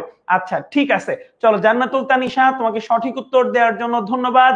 যে ইবনে বতুতা মরক্কোর অধিবাসী ছিলেন বা নাগরিক ছিলেন। ওকে ফাইন, চলো তারপরের যে প্রশ্নটা আছে আমরা একটু দেখে নেই। পাল বংশের প্রতিষ্ঠাতা কে? একটু আমাকে বলে দাও যে পাল বংশের প্রতিষ্ঠাতা কে? আমরা একটু আগে কিন্তু দেখেছিলাম যে এই পাল বংশ আমাদের এই অঞ্চলে 400 বছর শাসন করেছিল। তারা কত বছর? প্রায় 400 বছর শাসন করেছিল। আর এই বংশের প্রতিষ্ঠাতা কিন্তু গোপাল। এই বংশের প্রতিষ্ঠাতা কিন্তু গোপাল। আশা করি তোমরা বুঝতে পেরেছো। চলো তারপরের যে প্রশ্নটা আছে সেইটা আমরা একটু ঝটপট করে সলভ করে ফেলি। আচ্ছা, আমাদের প্রথম অধ্যায় কিন্তু ইতোমধ্যেই শেষ, আমরা এখন দ্বিতীয় অধ্যায়ে চলে যাচ্ছি। আমরা কিন্তু বলেছি যে আজকে আমরা 4টা অধ্যায় কভার করব, এমন ভাবে কভার করব যাতে করে আমাদের এই 4টা অধ্যায় থেকে এমসিকিউ নিয়ে আর কোনো চিন্তা না থাকে। যত চিন্তা আছে আমরা সব ঝেড়ে ফেলে দেব আজকের পর থেকে ইনশাআল্লাহ। আচ্ছা চলো আমরা একটু দেখে নেই, বিজ্ঞানসম্মত ইতিহাসের জনক কে? একটু আমাকে জানিয়ে দাও যে বিজ্ঞানসম্মত ইতিহাসের জনককে। আমরা কিন্তু জেনেছি যে ইতিহাসের জনককে আমরা জেনেছি হেরোডোটাস। আমরা জানি যে আধুনিক ইতিহাসের জনককে, আমরা সেটাও জেনেছি। এখন আমাদের আরেকটা প্রশ্ন আসলো যে বিজ্ঞানসম্মত ইতিহাসের জনককে। আচ্ছা চলো আমরা একটু উত্তরটা দেখে নেই। ইতোমধ্যেই কিন্তু আমার অনেক বন্ধুরা আমাকে সঠিক উত্তর জানিয়ে দিয়েছে যে বিজ্ঞানসম্মত ইতিহাসের জনক হচ্ছে থুকিডাইডেস। ওকে ফাইন, চলো দেখো অনেক সময় কিন্তু ওই যে হেরোডোটাসের নামটা তোমাদেরকে সবার আগে দিয়ে দিবে প্রথম অপশনে, যাতে করে তোমরা হেরোডোটাসের নাম দেখেই দাগিয়ে ফেলো। কারণ আমরা জানি যে হেরোডোটাস হচ্ছে ইতিহাসের জনক, কিন্তু প্রথম অপশনটা দেখেই কিন্তু আমরা দাগিয়ে ফেলবো না। আমরা বাকি 3টা অপশনও এক এক করে পড়বো, তারপরে আমরা উত্তরটা দিব। আশা করি তোমরা বুঝতে পেরেছো। চলো তারপরের প্রশ্নটা দেখে নেওয়া যাক। পৃথিবীর মানচিত্র প্রথম অঙ্কন করেন কারা? পৃথিবীর মানচিত্র প্রথম অঙ্কন করেন কারা? একটু দেখি ঝটপট করে জানিয়ে দাও। আচ্ছা ঠিক আছে, আমি দেখতে পাচ্ছি অনেকেই কিন্তু এখনো সঠিক উত্তর জানাচ্ছে আমাকে। নাদিয়া জাহান আছে, রাহা রহমান আছে, আমাদের সাথে রাখি আছে, আমাদের সাথে আছে নওরিন জাহান, আমাদের সাথে আছে রাহা রহমান, মিথিলা বানু আছে আমাদের সাথে আছে ফারহানা ওয়াহেদা, তারপরে আমাদের সাথে আছে মারুফ আহমেদ কিন্তু সঠিক উত্তর জানিয়েছে, সামিয়া সঠিক উত্তর জানিয়েছে, আরো অনেকেই কিন্তু আমাকে সঠিক উত্তর জানিয়েছে। হ্যাঁ আমরা জানি যে পৃথিবীর মানচিত্র প্রথম অঙ্কন করেছেন গ্রিকরা। পৃথিবীর মানচিত্র সবার প্রথম অঙ্কন করেছেন গ্রিকরা। আর এই যে ইতিহাস যে আমরা পড়ছি, ইতিহাসের জনককে হেরোডোটাস, এই হেরোডোটাসের বাড়িও কিন্তু এই গ্রিকে। আচ্ছা এই যে আমরা এখন দেখো 24-এর যে আমরা গণ অভ্যুত্থান করলাম, কেন করলাম? আমরা গণতন্ত্রের পুনরুদ্ধারের জন্য করলাম না? আর এই গণতন্ত্রের সূচনাও কিন্তু এই গ্রিকেই হয়েছিল। আশা করি তোমরা বুঝতে পেরেছো। চলো তারপরে যে প্রশ্নটা আছে আমরা একটু দেখে নেই। নীল নদ কোথায় পতিত হয়েছে? অর্থাৎ আমরা যেমন দেখি যে আমাদের পদ্মা নদী, মেঘনা নদী, এগুলো কিন্তু একটা জায়গা থেকে উৎপন্ন হয়ে আমাদের বঙ্গোপসাগরে পতিত হয়েছে, তাই না? পৃথিবীর প্রত্যেকটা নদী তো কোনো না কোনো সাগরে গিয়ে শেষ হয়েছে। সো একটু বলে দাও যে এই নীল নদটা কোথায় পতিত হয়েছে? এর আগে আমরা একটু জেনে নেই যে নীল নদ এটাকে বলা হয় মিশরের দ্বার। নীল নদকে মিশরকে বলা হয় নীল নদের একটু নোট করে নাও, নীল নদের দান। অনেক সময় প্রশ্ন আসে যে মিশরকে কেন নীল নদের দান বলা হয়। আচ্ছা ঠিক আছে, ইতিমধ্যেই চলো আমরা একটু উত্তরটা জেনে নেই। উত্তরটা হচ্ছে ভূমধ্যসাগরে। ওকে ফাইন, বুঝলাম যে নীল নদ হচ্ছে পতিত হয় ভূমধ্যসাগরে, কিন্তু এই নীল নদ কোত্থেকে উৎপত্তি হয়েছে বলতো? নীল নদের শুরুটা কোত্থেকে? আচ্ছা, এই নীলনদ কিন্তু ভূমধ্যসাগরে পতিত হয়েছে, কিন্তু এর উৎপত্তি হয়েছে ভিক্টোরিয়া হ্রদে। কোথায়? আচ্ছা, এই কোথেকে উৎপত্তি পেয়েছে? ভিক্টোরিয়া হ্রদ থেকে। আচ্ছা, আসলে তাহলে আমরা আশা করি বুঝতে পেরেছি। তাহলে নীলনদ কে কি বলে? সরি, নীলনদকে না, মিশরকে বলা হয় নীলনদের দান। আর এই নীলনদ ভিক্টোরিয়া হ্রদ থেকে উৎপন্ন হয়ে অনেক দূর পথ পাড়ি দিয়ে এই ভূমধ্যসাগরে গিয়ে আছড়ে পড়েছে। ওকে, চলো পরের প্রশ্নে আমরা একটু চলে যাই। মিশরীয়দের সূর্য দেবতার নাম কি? আমরা জানি যে একটা সময় ছিল যে মিশরীয়রা কিন্তু মুসলিম ছিল না, তারা হচ্ছে আগুন, সূর্য বা বিভিন্ন কিছুর পূজা করত। ঠিক সে আগের ইতিহাস থেকে প্রশ্ন করা হচ্ছে মিশরীয়দের সূর্য দেবতার নাম কি ছিল। চল আমরা একটু দেখে নাই। এই মিশরীয়দের সূর্য দেবতার নাম ছিল রে বা আমন রে। তোমরা আমনটা মনে রাখতে পারো সঠিকে, মানে শর্টলি। আচ্ছা, চলো তারপরের প্রশ্নটা আমরা একটু দেখে নেই। আচ্ছা, তারপরের প্রশ্নটা আমরা একটু দেখে নেই। এরপরের প্রশ্ন হচ্ছে মিশরীয়দের লিখন পদ্ধতিকে কি বলা হয়? মিশরীয়দের লিখন পদ্ধতিকে কি বলা হতো? আমরা জানি যে মিশরীয়দের, আমরা যখন এই মিশরীয় বিভিন্ন ছবি দেখি বা তোমরা যদি গুগলে সার্চ করো তাহলে দেখবা যে মিশরীয়দের অনেক ছবি কিন্তু আমরা দেখতে পাই, লিখন পদ্ধতির ছবি, যেখানে পাখির ছবি, গাছপালার ছবি ইত্যাদি ছবির মাধ্যমে বিভিন্ন মেসেজ কনভে করা হয়। এই যে লেখার পদ্ধতিটা ছিল, এই পদ্ধতিকে আমরা কি বলছি? এই পদ্ধতিকে আমরা বলছি হাইরোগ্রাফিক। আচ্ছা, তাহলে বলো তো, এই দেখে আমরা কিউনিফর্ম দেখছি, এই কিউনিফর্ম এইটা কোথাকার লিপি ছিল জানো? এই মেসোপটেমীয় লিপি। কোথাকার ছিল? মানে মেসোপটেমীয়তে কিউনিফর্ম লিপির আবির্ভাব হয়েছিল। ওকে, চলো তাহলে আমরা কি বুঝলাম? যে হাইরোগ্রাফিক এটা ছিল মিশরীয়দের এবং কিউনিফর্ম এটা ছিল মেসোপটেমীয়দের। আশা করি তোমরা বুঝতে পেরেছো। চলো তারপরে যে প্রশ্নটা আছে সেটাতে আমরা একটু চলে যাই। মিশরের দক্ষিণে কোন রাষ্ট্রটি অবস্থিত? মিশরের দক্ষিণে কোন রাষ্ট্রটি অবস্থিত? আমাকে একটু দ্রুত ঝটপট করে জানিয়ে দাও যে মিশরের দক্ষিণে কোন রাষ্ট্রটি অবস্থিত? মিশরের দক্ষিণে কি কাতার আছে? না, কাতার নাই। সিরিয়াও নাই, লেবাননও নাই। আমরা জানি যে মিশরের দক্ষিণে সুদান অবস্থিত। আচ্ছা, এই সুদানের রাজধানীর নাম হচ্ছে খার্তুম। এই সুদানের রাজধানীর নাম হচ্ছে খার্তুম। একটু তোমরা মনে রাখবা আশা করি। আচ্ছা, তাহলে আমরা কি বুঝলাম? যে মিশরের দক্ষিণে সুদান নামে একটি রাষ্ট্র অবস্থিত এবং এই রাষ্ট্রটির রাজধানীর নাম হচ্ছে খার্তুম। আশা করি তোমরা বুঝতে পেরেছো। চলো তারপরের যে প্রশ্নটা আছে সেটা সলভ করে ফেলা যাক।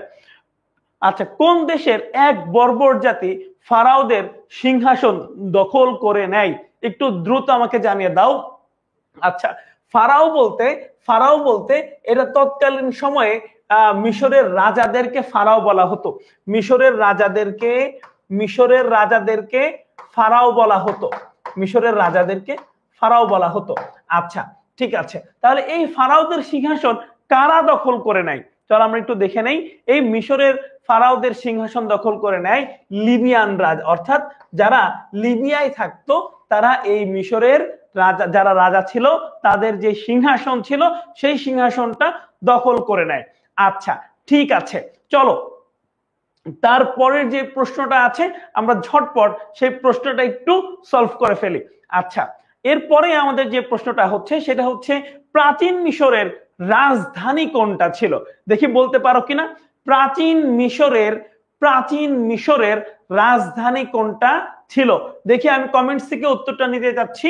কমেন্টস থেকে আমি দেখতে পাচ্ছি কমেন্টসে কে কে আছে একটু দেখে নেই। আমাদের সাথে এখন আছে হিমেল আছে, আমাদের সাথে আমিনা আছে, তারপরে ফাতেমা আছে, জান্নাতুল তানিশা আছে, মিথিলা বানু আছে, আমাদের সাথে নাদিয়া জাহান আছে, আমাদের সাথে রবিউল হুসাইন আছে, তারপরে নওরিন হাসান আছে, তারিকুল ইসলাম আমাদের সাথে যুক্ত হয়েছে, আমাদের সাথে নূর নাহার আছে আমাদের সাথে, আরো অনেক বন্ধুরা কিন্তু আমাদের সাথে যুক্ত হয়েছে। আচ্ছা, চলো তাহলে আমরা একটু দেখে নেই যে মিশরের রাজধানী কোনটা ছিল। আচ্ছা, এই মিশরের রাজধানী তৎকালীন সময় মিশরের রাজধানী ছিল মেমফিস। কি ছিল? মেমফিস। আচ্ছা, আর এই যে এথেন্স যে দেখতে পাচ্ছ, এইটা ছিল গ্রিসের একটা শহর। এটা ছিল কি? গ্রিসের একটা শহর। একটু লিখে নাও যে এথেন্স ছিল গ্রিসের একটা শহর, আর মেমফিস এটা ছিল মিশরের একটি শহর। আচ্ছা, ঠিক আছে, চলো তারপরে যে প্রশ্নটা আছে আমরা সেই প্রশ্ন একটু সে প্রশ্ন চলে যাব। তবে এর আগে আমাকে একটু জানিয়ে দাও যে তোমরা এই যে নোটটা দিলাম যে এথেন্স এর রাজধানী ছিল গ্রিসে এবং মিশরের রাজধানী ছিল এথেন্সে, আচ্ছা সরি মিশরের রাজধানী ছিল মেমফিসে। আচ্ছা, এইগুলো তোমরা একটু নোট করে নিয়েছো কিনা? যদি নোট করে থাকো তাহলে একটু বলে দাও হ্যাঁ ভাইয়া ডান। তাহলে আমরা তার পরবর্তী যে স্লাইডটা আছে আমরা এর পরবর্তী স্লাইডে যাব। ওকে, আমি দেখতে পাচ্ছি আমার সাথে কিন্তু এখন অনেকেই আছে। আমার সাথে সাবা যুক্ত হয়েছে, নাফিয়া, নওয়ার, লাবণী যুক্ত হয়েছে, তাবিবা যুক্ত হয়েছে। আচ্ছা, এশা যুক্ত হচ্ছে। ভাই আজকের স্লাইডটা কি দিবেন? হ্যাঁ, আজকের স্লাইডটা তোমরা অবশ্যই পেয়ে যাবে, কোনো চিন্তা নাই। আচ্ছা, এই অ্যানোটেড স্লাইডটাই কিন্তু তোমরা পাবে। আমি যে ইনফরমেশন গুলো লিখে দিচ্ছি এগুলো কিন্তু তোমাদের পরীক্ষার জন্য অনেক বেশি গুরুত্বপূর্ণ। এই স্লাইডটাই কিন্তু তোমরা পেয়ে যাবে, কিন্তু এখন আপাতত একটু ভালো করে মনোযোগ দিয়ে পড়তে বসো। হ্যাঁ, তাসফিয়া ইসলাম কিন্তু আমাকে জানিয়ে দিয়েছে সে আমার যে নোটগুলো দিয়েছি সেই নোটগুলো অলরেডি করে ফেলেছে। জনি করেছে, মুরসালিন সাবা করেছে, মাহমুদুল সামি করেছে। আচ্ছা, তাসফিয়া হাসান লিখেছে আমি সব কিছু নোট করছি। আচ্ছা তাসফিয়া হাসান, তুমি একটা কাজ করতে পারো যে আজকের এই পুরো ক্লাসের নোটটা তুমি কিন্তু চাইলে আমাদের গ্রুপে শেয়ার করে দিতে পারো। এই গ্রুপে শেয়ার করে দিলে তাহলে আমাদের অন্যান্য যে বন্ধুরা আছে তারাও কিন্তু, যারা নোট করতে পারে নাই বা একটু দেরি করে ক্লাসে এসেছে, তারাও কিন্তু চাইলে তখন তোমার নোটটা দেখে একটু পড়ে নিতে পারবে। আচ্ছা, ঠিক আছে, চলো আমরা তাহলে তার পরের যে প্রশ্নটা আছে তার পরের প্রশ্নে একটু চলে যাই। আচ্ছা, কোন সভ্যতাকে হরপ্পা সংস্কৃতি বলা হয়? কোন সভ্যতাকে হরপ্পা সংস্কৃতি বলা হয় আমাকে একটু জানিয়ে দাও। আচ্ছা, আমরা জানি এই হরপ্পা সভ্যতা এটা কিন্তু আমাদের ভারতীয় উপমহাদেশীয়, মানে উপমহাদেশীয় একটি সভ্যতা। মানে এটা ভারতে ছিল। কোথায় ছিল? ভারতীয় উপমহাদেশীয়। আচ্ছা, আমরা একটু দেখে নেই, একটু লিখে নিও সবাই। আচ্ছা, এটা ভারতীয় উপমহাদেশীয় যে একটি সভ্যতা ছিল, আর এই সভ্যতাকে আমরা কি বলি? সিন্ধু সভ্যতা, তাই না বলো? আচ্ছা, চলো তাহলে আমরা কি বললাম? এই হরপ্পা সভ্যতাকে কোন সংস্কৃতি বলা হয়? সিন্ধু সভ্যতা। এই হরপ্পার পাশাপাশি আরেকটা নামও কিন্তু শোনা যায়, সেটা হচ্ছে মোহেনজোদারো, তাই না বলো? আশা করি তোমাদের সবার কিন্তু মনে আছে। চলো তার পরের যে প্রশ্নটা আছে আমরা সেই প্রশ্নে একটু চলে যাই। আচ্ছা, সিন্ধু প্রদেশ কোন দেশে অবস্থিত? দেখি এইটা পারো কিনা, এটা কিন্তু পারার কথা। আচ্ছা, আমি একটু বলে দাও দেখি, দ্রুত একটু ঝটপট জানিয়ে দাও যে সিন্ধু প্রদেশ কোন দেশে অবস্থিত? সিন্ধু প্রদেশ কোন দেশে অবস্থিত? আমরা জানি যে এই সিন্ধু প্রদেশটা হচ্ছে পাকিস্তানে অবস্থিত, তাই না বলো? আচ্ছা, চলো তারপর যে প্রশ্নটা আছে সে প্রশ্নটা একটু দেখে নেই যে রাখাল দাস বন্দ্যোপাধ্যায় কে ছিলেন? রাখাল দাস বন্দ্যোপাধ্যায় কে ছিলেন? চলো আমরা একটু উত্তরটা দেখে নেই। আমরা এই বন্দ্যোপাধ্যায় এই নামটা দেখেই বুঝতে পারছি তিনি কিন্তু বাঙালি ছিলেন, অর্থাৎ তিনি ইরানি বা ইংরেজ ছিলেন না। সো রাখাল দাস বন্দ্যোপাধ্যায় ছিলেন একজন বাঙালি প্রত্নতত্ত্ববিদ। আশা করি কিন্তু তোমরা বুঝতে পেরেছো। চলো তারপরের যে প্রশ্নটা আছে একটু দেখে নেই। পরিকল্পিত নগর কোন সভ্যতার অবদান? আমরা জানি যে অতীতকালে যেই সভ্যতাগুলো ছিল এর মধ্যে সবচেয়ে বেশি পরিকল্পিত সভ্যতা ছিল আমাদের হরপ্পা সভ্যতা বা সিন্ধু সভ্যতা। আশা করি তোমরা বুঝতে পেরেছো। আচ্ছা, চলো তারপর যে প্রশ্নটা আছে, সিন্ধু সভ্যতা পরিবারের ব্যবস্থা কেমন ছিল? সিন্ধু সভ্যতার পারিবারিক ব্যবস্থা কেমন ছিল? এটা কি মাতৃতান্ত্রিক ছিল, নাকি পুরুষতান্ত্রিক ছিল, নাকি পিতৃতান্ত্রিক ছিল, নাকি নিয়মতান্ত্রিক ছিল? একটু আমাকে ঝটপট করে জানিয়ে দাও কমেন্ট সেকশনে। চলো আমরা একটু উত্তরটা দেখে নেই যে সিন্ধু সভ্যতা কিন্তু মাতৃতান্ত্রিক ছিল। অর্থাৎ এখন আমাদের পরিবারে যেমন আমাদের বাবাই সবার প্রধান, বাবাই সবকিছু, তিনি পরিবারকে লিড দেন, এই ঠিক তেমনি সিন্ধু সভ্যতায় মাতৃতান্ত্রিক ছিল, অর্থাৎ মা যা বলতেন সেটাই ছিল পরিবারের শেষ কথা। ওকে, চলো তারপরের যে প্রশ্নটা আছে আমরা একটু দেখে নেই যে সিন্ধু সভ্যতার মানুষ কোন শিল্পে পারদর্শী ছিল? সিন্ধু সভ্যতার মানুষ কোন শিল্পে বেশি পারদর্শী ছিল? চলো আমরা একটু উত্তরটা দেখে নেই। সিন্ধু সভ্যতার মানুষ হচ্ছে মৃৎশিল্পে বেশি পারদর্শী ছিল। সিন্ধু সভ্যতার মানুষ মৃৎশিল্পে বেশি পারদর্শী ছিল। ওকে, চলো তারপর যে প্রশ্নটা আছে একটু দেখে নেই। কোন সভ্যতার অধিবাসীরা দ্রব্যের ওজন পরিমাপের পদ্ধতির উদ্ভাবক ছিল? অর্থাৎ এখন আমরা আধুনিকভাবে স্কেল করি না, আমরা তো মাপি, তাই না, বিভিন্ন জিনিস। তো এইটা সবার প্রথম কারা উদ্ভাবন করেছিল যে জিনিসপত্র ওজন করা যাবে বা মাপা যাবে? চলো আমরা একটু দেখে নেই। এইটা হচ্ছে আমাদের এই ভারতীয় উপমহাদেশীয় সভ্যতা, সিন্ধু সভ্যতা। আচ্ছা, যদি প্রশ্ন কখনো আসে যে সিন্ধু সভ্যতা কাকে বলে, তোমরা জানো যে এই পাকিস্তান বা ভারতের মধ্য দিয়ে গিয়েছে কি একটি সিন্ধু নদ, আর সেই সিন্ধু নদের তীর জুড়ে বা তীর ব্যাপী যে সভ্যতা গড়ে উঠেছে তাকে আমরা বলি সিন্ধু সভ্যতা। আর এই সিন্ধু সভ্যতা দুইটা নগর বা দুইটা শহরের মধ্যে বিস্তৃত হয়েছে, এক হরপ্পা সভ্যতা আর এক হচ্ছে মোহেনজোদারো সভ্যতা। আশা করি তোমরা বুঝতে পেরেছো। চলো তারপর যে প্রশ্নটা আছে একটু দেখে নেই। সিন্ধু সভ্যতায় বয়ন শিল্পে পারদর্শী ছিলেন কারা? বয়ন মানে কি জানো? বয়ন মানে হচ্ছে তাঁত শিল্প, তাঁত। বয়ন মানে হচ্ছে তাঁত। তাহলে তোমরা তো আশা করি উত্তর এখন বুঝেই গিয়েছো যে বয়ন শিল্পে পারদর্শী ছিল তাঁতিরা।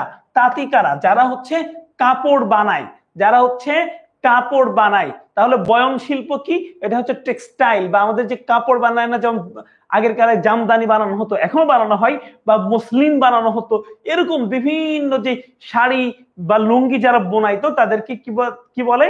তাদেরকে তাঁতি বলে। এবং তাদের এই শিল্পটার নাম হচ্ছে বয়ন শিল্প। ওকে, চলো তারপরে প্রশ্ন একটু দেখি।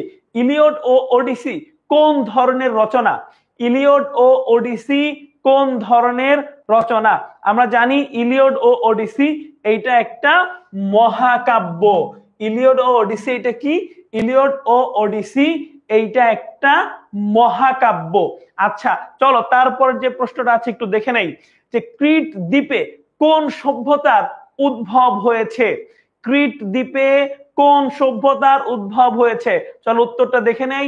উত্তরটা হচ্ছে মিনিয়ন সভ্যতা। ক্রিট দ্বীপে মিনিয়ন সভ্যতার উদ্ভব ঘটেছিল। আচ্ছা, চলো তারপরে যে প্রশ্নটা আছে আমরা একটু দেখে নেই ঝটপট করে। আচ্ছা, মাইসিয়ান সভ্যতার অপর নাম কি? মাইসিয়ান সভ্যতার অপর নাম কি? আচ্ছা, ঠিক আছে, মাইসিয়ান সভ্যতার অপর নাম কি? চলো আমরা একটু দেখে নেই। মাইসিয়ান সভ্যতার অপর নাম হচ্ছে এচিয়ান। মাইসিয়ান সভ্যতার অপর নাম কি? মাইসিয়ান সভ্যতার অপর নাম হচ্ছে এচিয়ান সভ্যতা। আচ্ছা, ঠিক আছে, চলো তাহলে তারপরের প্রশ্নটা দেখি। গ্রিক উপদ্বীপের প্রধান শহরের নাম কি? একটু আগে কিন্তু আমি তোমাদেরকে এটা শিখিয়েছি। গ্রিক উপদ্বীপে প্রধান শহরের নাম কি? একটু আগে কিন্তু আমি তোমাদেরকে শিখিয়েছি। সো এই উত্তরটা কিন্তু আমি বলে দিব না তোমাদেরকে, তোমরাই এখন আমাকে একটু কমেন্টস করে জানিয়ে দিবা যে গ্রিক উপদ্বীপের প্রধান শহরের নাম কি, আমাকে একটু ঝটপট করে বলে দাও। আচ্ছা, অলরেডি জাহান কিন্তু কমেন্টস করেছে, আরো মারুফ কিন্তু কমেন্টস করেছে, সুলতান আমাকে কমেন্টস করে জানিয়ে দিয়েছে, হিমেল কমেন্টস করে জানিয়েছে, মাহমুদা কমেন্টস করে জানিয়ে দিয়েছে, আরো অনেক বন্ধুরা কিন্তু আমাকে কমেন্টস করে জানিয়ে দিয়েছে। আচ্ছা, তোমরা এখনো যারা সঠিক উত্তরটি কমেন্টস করে জানাতে পারো নাই, চলো তাদের জন্য আমরা উত্তরটি একটু দেখে নেই যে গ্রিক উপদ্বীপের প্রধান শহরের নাম হচ্ছে এথেন্স। গ্রিক উপদ্বীপের প্রধান শহরের নাম হচ্ছে এথেন্স। আর আমি কিন্তু আবার একটা কথা বলেছিলাম একটু আগেই যে আমরা যে গণতন্ত্রের চর্চা করি, এই গণতন্ত্রের সূচনা কিন্তু এই যে এথেন্স থেকেই শুরু হয়েছিল। গণতন্ত্রের ধারণা কিন্তু আমরা এথেন্স থেকেই পেয়ে থাকি। আচ্ছা, ঠিক আছে। তারপর হচ্ছে শামিমা আক্তার বলতেছে take my name. Shamima Akter, আমি কিন্তু তোমার নাম নিয়েছি, কোনো সমস্যা নাই, একটু মনোযোগ দিয়ে এখন পড়াশোনা করো এবং তোমাদের সকল বন্ধুকে ডেকে আনো একসাথে পড়ার জন্য। আচ্ছা, তারপরের প্রশ্নটা চলো আমরা একটু দেখে নেই। স্পার্টা নগরীর অবস্থান ছিল কোন অঞ্চলে? একটু দেখে আমাকে একটু ঝটপট জানিয়ে দাও। স্পার্টা নগরীর অবস্থান ছিল কোন অঞ্চলে? একটু ঝটপট করে আমাকে একটু কমেন্টসে জানিয়ে দাও, আমি দেখতে চাই স্পার্টা নগরীর অবস্থান কোন অঞ্চলে ছিল। আচ্ছা ঠিক আছে, চলো আমরা একটু উত্তরটা দেখে নেই। উত্তরটা হচ্ছে পেলোপনেসাস। পেলোপনেসাস উত্তরটি। তাহলে স্পার্টা নগরীর অবস্থান ছিল কোথায়? পেলোপনেসাসে। আচ্ছা ঠিক আছে, চলো তারপরের যে প্রশ্নটা আছে সেই প্রশ্নটা আমরা একটু দেখে নেই। এরপরের প্রশ্নটা হচ্ছে প্রাচীন পৃথিবীতে প্রথম গণতন্ত্রের সূচনা হয় কোথায়? এই প্রশ্নটা কিন্তু অনেকবার অলরেডি তোমাদেরকে বলে দিয়েছি যে প্রাচীন পৃথিবীতে গণতন্ত্রের সূচনা কোথায় হয়েছিল। দেখে আমাকে একটু জানিয়ে দাও, একটু ঝটপট জানিয়ে দাও যে কোথায় গণতন্ত্রের সূচনা হয়েছিল। আমি কিন্তু তোমাদেরকে অনেকবার বলেছি ইতোমধ্যেই যে গণতন্ত্রের সূচনা কিন্তু এথেন্সে হয়েছিল। গণতন্ত্রের সূচনা এথেন্সে হয়েছিল। চলো তারপরের যে প্রশ্নটা আছে আমরা একটু দেখে নেই। আচ্ছা, টাইবার নদী কোথায় অবস্থিত? টাইবার নদী কোথায় অবস্থিত? আচ্ছা একটু ঝটপট করে কমেন্টসে আমাকে জানিয়ে দাও যে টাইবার নদী কোথায় অবস্থিত। আমরা জানি যে এই টাইবার নদীটি হচ্ছে রোমে অবস্থিত, তাই না বলো? টাইবার নদীটি রোমে অবস্থিত। আচ্ছা তারপরের প্রশ্নটা চলো আমরা একটু দেখে নেই ঝটপট করে, যে কোন জাতির কাছে রোমের পতন হয়? কোন জাতির কাছে রোমের পতন হয়? আমরা কিন্তু সবাই জানি, আমরা কিন্তু জানি যে জার্মান জাতির কাছে, এই জার্মান জাতির কাছে রোমের পতন হয়েছিল। জার্মান জাতির কাছে রোমের পতন হয়েছিল। তাহলে যদি কখনো প্রশ্ন আসে যে রোমদের পতন কার কাছে হয়েছিল? জার্মানের কাছে পতন হয়েছিল। আচ্ছা তারপরে প্রশ্নটা চলো আমরা দেখি, রোম নগরীর প্রতিষ্ঠাতা কে? একটু আমাকে জানিয়ে দাও, রোম নগরীর প্রতিষ্ঠাতা কে? আচ্ছা চলো আমরা একটু দেখে নেই যে রোম নগরীর প্রতিষ্ঠাতা কে। আমরা জানি যে এই রোম নগরী কিন্তু প্রতিষ্ঠা করেছেন রোমিউলাস। রোম নগরী কে প্রতিষ্ঠা করেছেন? রোম নগরী প্রতিষ্ঠা করেছেন রেমিউলাস। আশা করি তোমরা আর কখনোই ভুলবা না, এবং পরীক্ষায় যদি আসে তাহলে তোমরা কিন্তু এগুলা নিঃসংকোচে নির্ভয়ে দেখাতে পারবা। আইরিন বলেছে যে স্যার আজকে কয়টা এমসিকিউ পড়াবো? আজকে 100টা এমসিকিউ পড়াবো। কয়টা পড়াবো? 100টা। আর প্রত্যেকটা এমসিকিউ কিন্তু একদম শিওর শর্ট, অর্থাৎ এইখান থেকে কিন্তু পরীক্ষায় তোমরা কমন পাবা ইনশাআল্লাহ। আচ্ছা চলো তাহলে আর দেরি না করে আমরা তারপরের যে এমসিকিউটা আছে সেটাতে চলে যাই। আর ইতোমধ্যেই কিন্তু আমরা আমাদের যে দ্বিতীয় যে অধ্যায় আছে, দ্বিতীয় অধ্যায় কিন্তু শেষ করে ফেলেছি আমরা এখন, অর্থাৎ আমরা অর্ধেক কিন্তু পড়া শেষ করে ফেলেছি। এবার আমরা তারপরের যে প্রশ্নটা আছে সেই প্রশ্নে চলে যাব। আচ্ছা, প্রাচীন যুগে ছোট ছোট অঙ্গরাজ্যগুলোর শাসন ব্যবস্থা কি ছিল? আমরা জানি যে প্রাচীন যুগে ছোট ছোট দেশগুলো কিন্তু স্বায়ত্তশাসিত ছিল। কি ছিল? স্বায়ত্তশাসিত। আচ্ছা ওকে ফাইন, চলো তারপরের প্রশ্নগুলোতে আমরা একটু দেখে নেই যে বাংলার কুমিল্লা ও নোয়াখালী অঞ্চল নিয়ে যে জনপদ গঠিত হয়েছিল তার নাম কি? অর্থাৎ কুমিল্লা ও নোয়াখালী যেই জনপদের মধ্যে ছিল সেই জনপদটার নাম কি? আমরা জানি যে কুমিল্লা ও নোয়াখালী যে জনপদটার মধ্যে ছিল তার নাম হচ্ছে সমতট। তার নাম হচ্ছে সমতট। আচ্ছা, আর এই যে বরেন্দ্র দেখছো এটা হচ্ছে রাজশাহী অঞ্চল। এই বরেন্দ্রটা হচ্ছে রাজশাহী অঞ্চল। আর হরিকেল হচ্ছে একদম চট্টগ্রাম থেকে নিয়ে শুরু করে একদম লম্বা করে সিলেট পর্যন্ত। আচ্ছা চলো তাহলে তারপরের প্রশ্নটা আমরা একটু দেখে নেই যে প্রাচীন পুন্ড্রবর্ধন নগরীর ধ্বংসাবশেষ পাওয়া যায় কোথায়? একটু বলো, প্রাচীন পুন্ড্রবর্ধন নগরীর ধ্বংসাবশেষ পাওয়া যায় কোথায়? আমরা জানি এই পুন্ড্রবর্ধন নগরীটা কোথায়? মহস্থানগড়ে। এটা কোথায়? মহস্থানগড়ে, আমাদের বগুড়া জেলায়। আচ্ছা তাহলে আমরা কি বুঝলাম যে পুন্ড্রবর্ধন এটা হচ্ছে মহস্থানগড়ে বগুড়ায়, এর ধ্বংসাবশেষ কিন্তু আমরা পেয়েছি। ওকে ফাইন, চলো তারপরের প্রশ্নটা একটু দেখি। কত শতক হতে বাংলার জনপদগুলোর নাম জানা যায়? কত শতক থেকে জনপদগুলোর নাম জানা যায় বলো? আমরা জানি যে এই বাংলার জনপদগুলোর নাম জানা যায় হচ্ছে 4র্থ শতক থেকে। আচ্ছা তোমরা যদি ম্যাপ দেখো তাহলে তোমরা দেখতে পারবা যে বাংলার এই জনপদগুলো কিন্তু অনেকগুলা ভাগে ভাগ ছিল।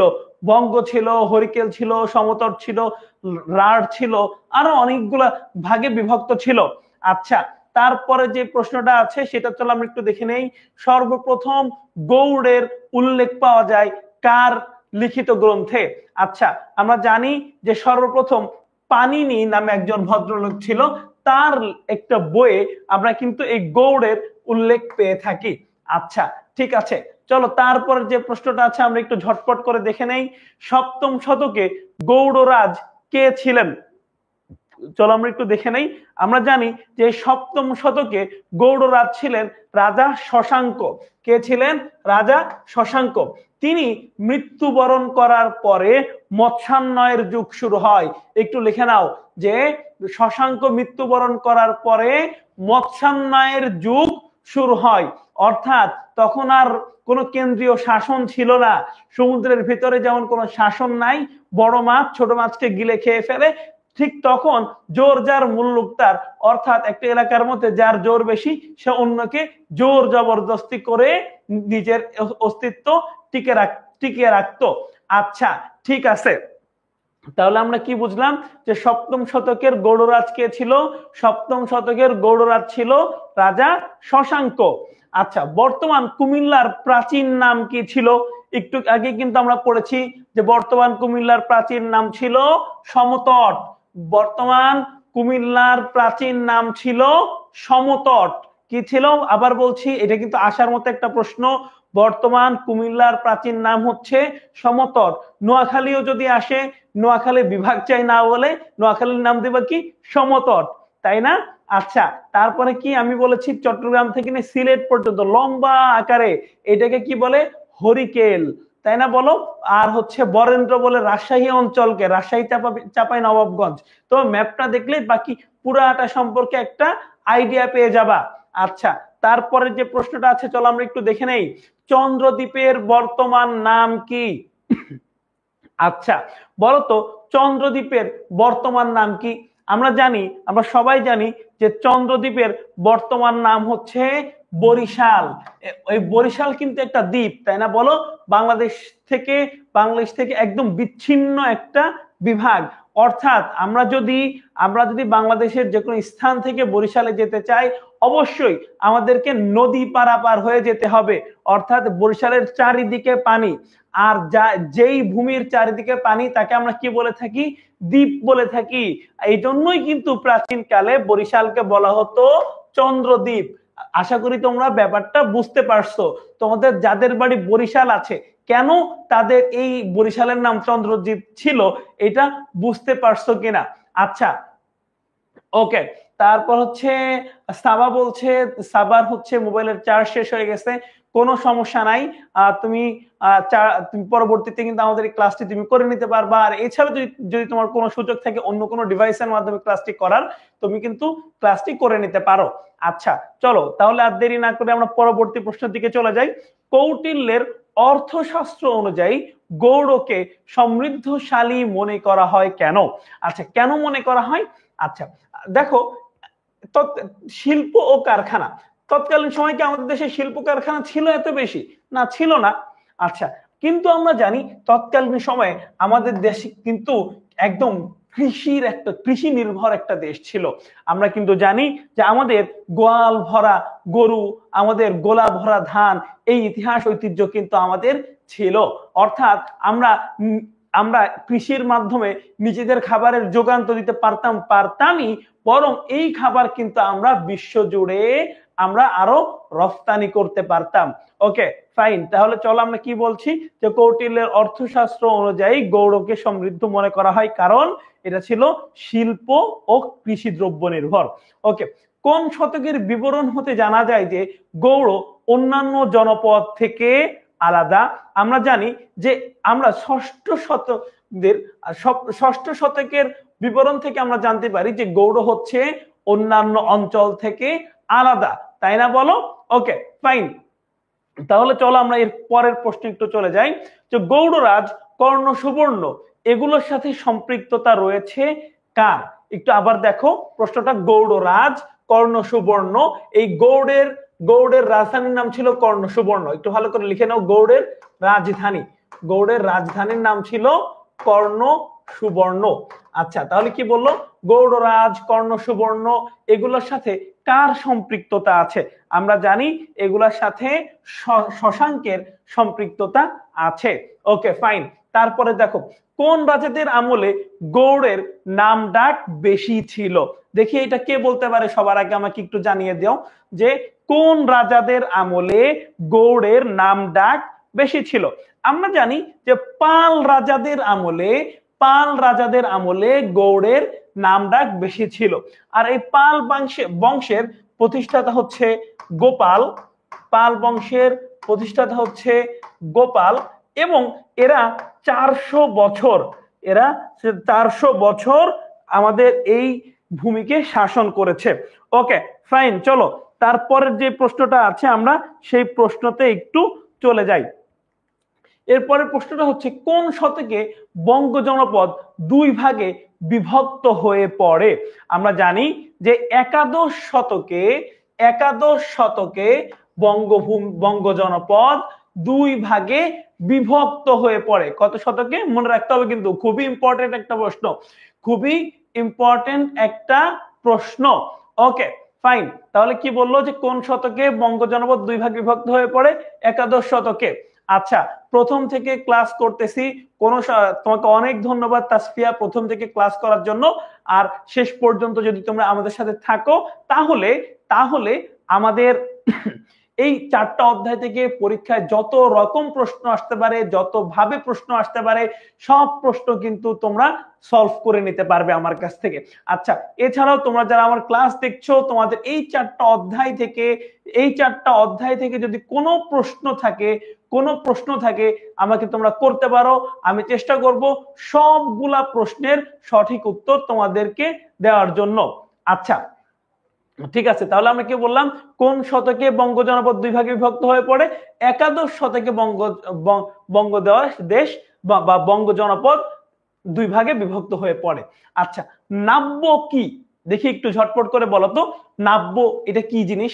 নাব্য আমরা কি করি?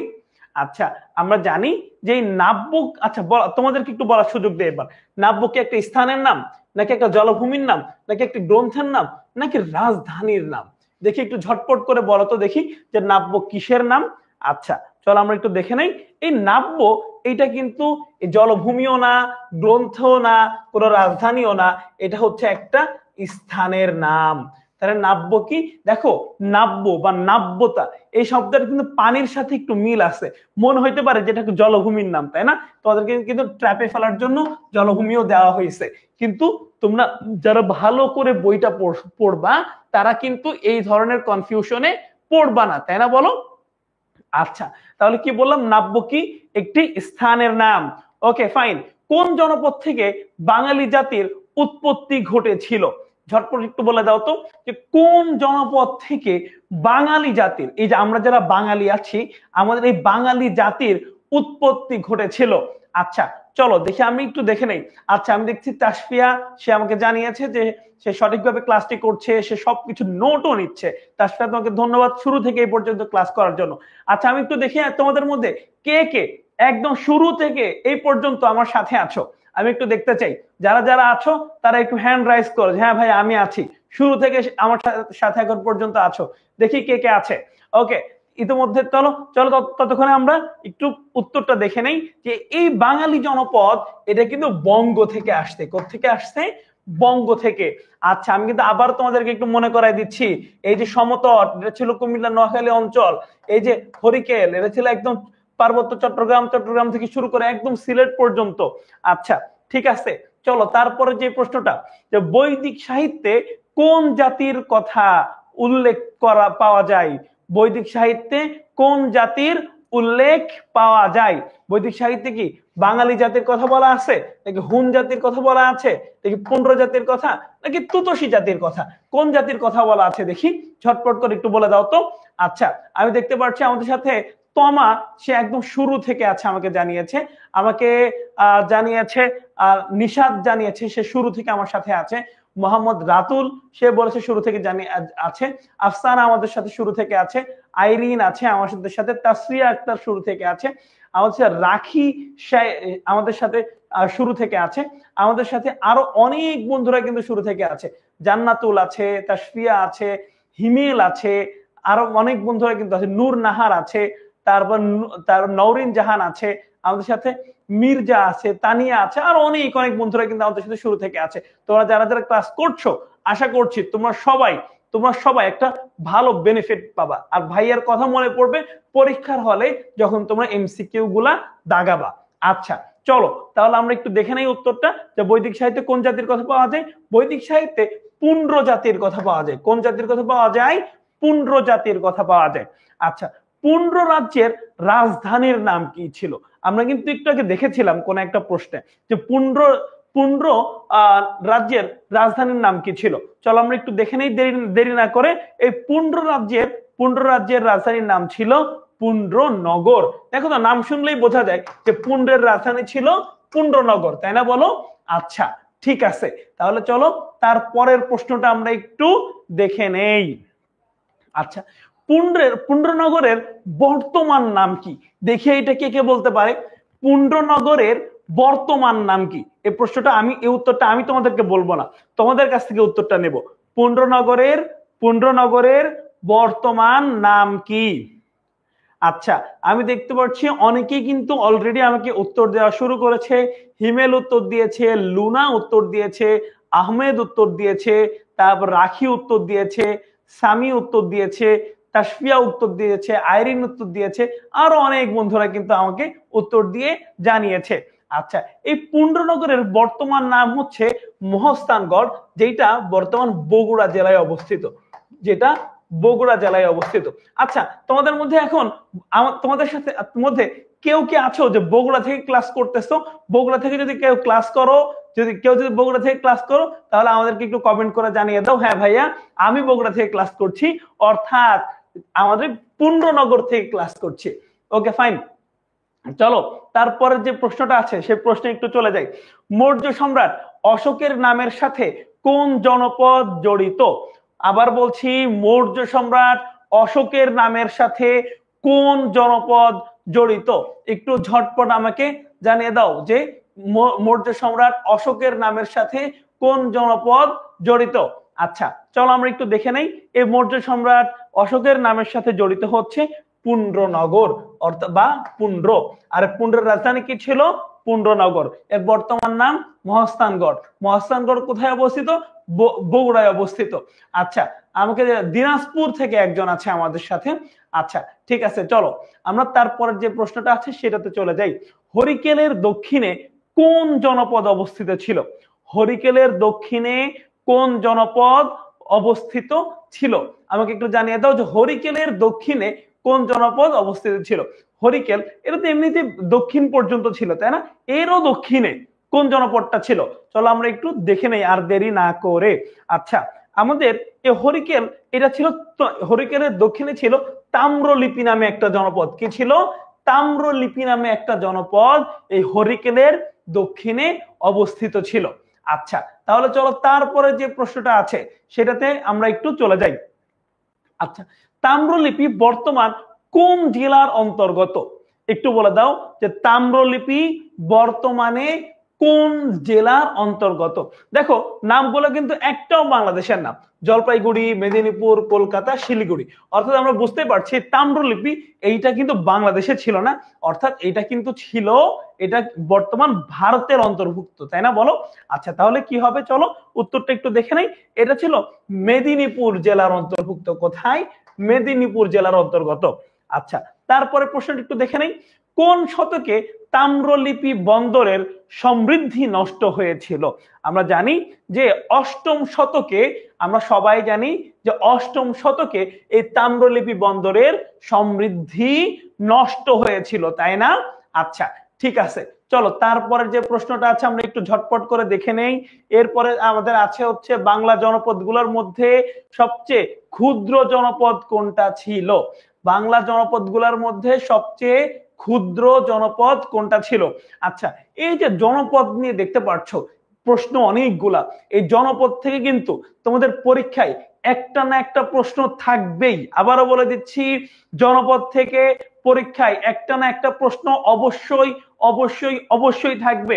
আর এই জনপদগুলো এত গুরুত্বপূর্ণ যে এইটা শুধু তোমাদের এসএসসি পরীক্ষা না, তোমাদের জীবনে যতগুলো পরীক্ষায় তোমরা অংশগ্রহণ করবা, তোমাদের অ্যাডমিশন থেকে শুরু করে বিসিএস বিজেএস জীবনের যত প্রতিযোগিতামূলক পরীক্ষায় তোমরা অংশগ্রহণ করো না কেন, এই জনপদ থেকে একটা না একটা প্রশ্ন তোমরা পাবা পাবা এবং পাবা।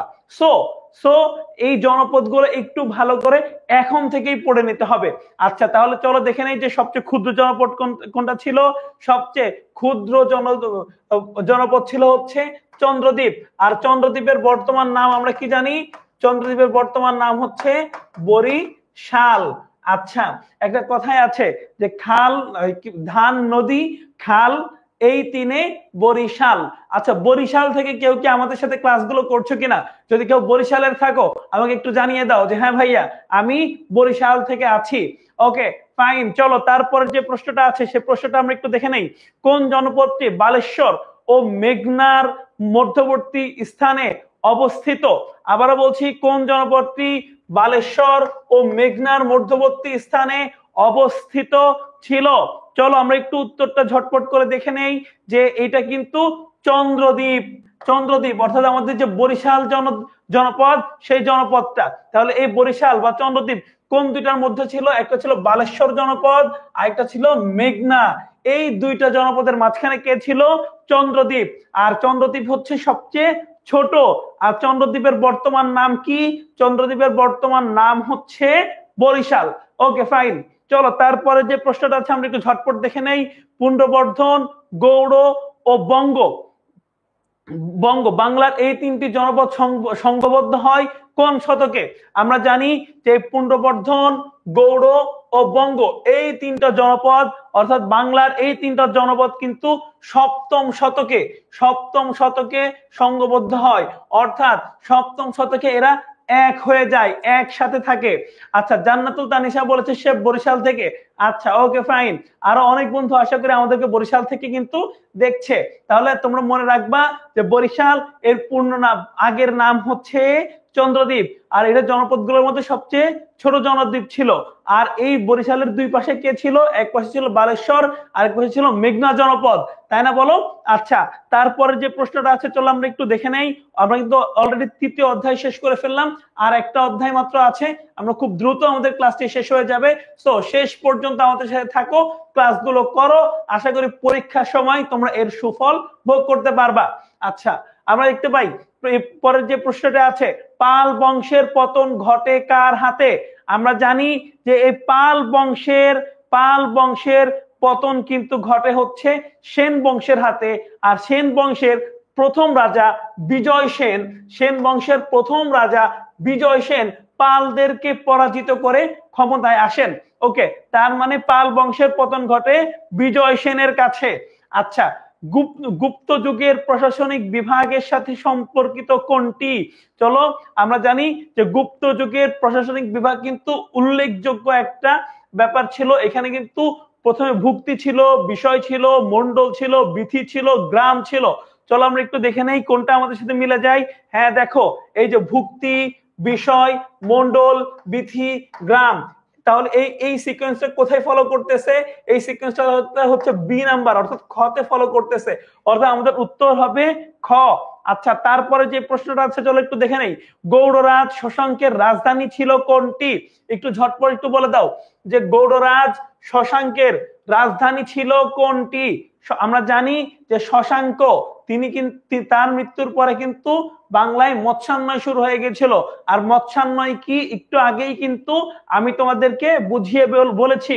আর তোমরা যারা মৎস্যান্বয় এই টার্মটা মিস করে গিয়েছো তোমরা কিন্তু চাইলে এই ক্লাসটি আবার দেখে আসতে পারো, তখন কিন্তু সেখানে আমি এই মৎস্যান্বয় ব্যাপারটাকে খুব ভালোভাবে পুঙ্খানুপুঙ্খভাবে বিশ্লেষণ করেছি। তাহলে চলো যে আমরা একটু দেখে নেই শশাঙ্কের রাজধানী কোনটা ছিল। শশাঙ্কের রাজধানী ছিল কর্ণ সুবর্ণ। শশাঙ্কের রাজধানী কোনটা ছিল? শশাঙ্কের রাজধানী ছিল কর্ণ সুবর্ণ। আচ্ছা ঠিক আছে, চলো তারপরে যে প্রশ্নটা আছে আমরা একটু দেখে নেই।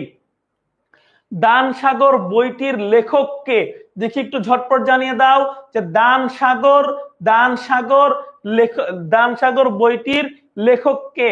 চলো আমরা একটু ঝটপট করে উত্তর দেখে নেই যে দানসাগর বইটির লেখক হচ্ছে বলরাল সেন। কে ছিল? বলরাল সেন।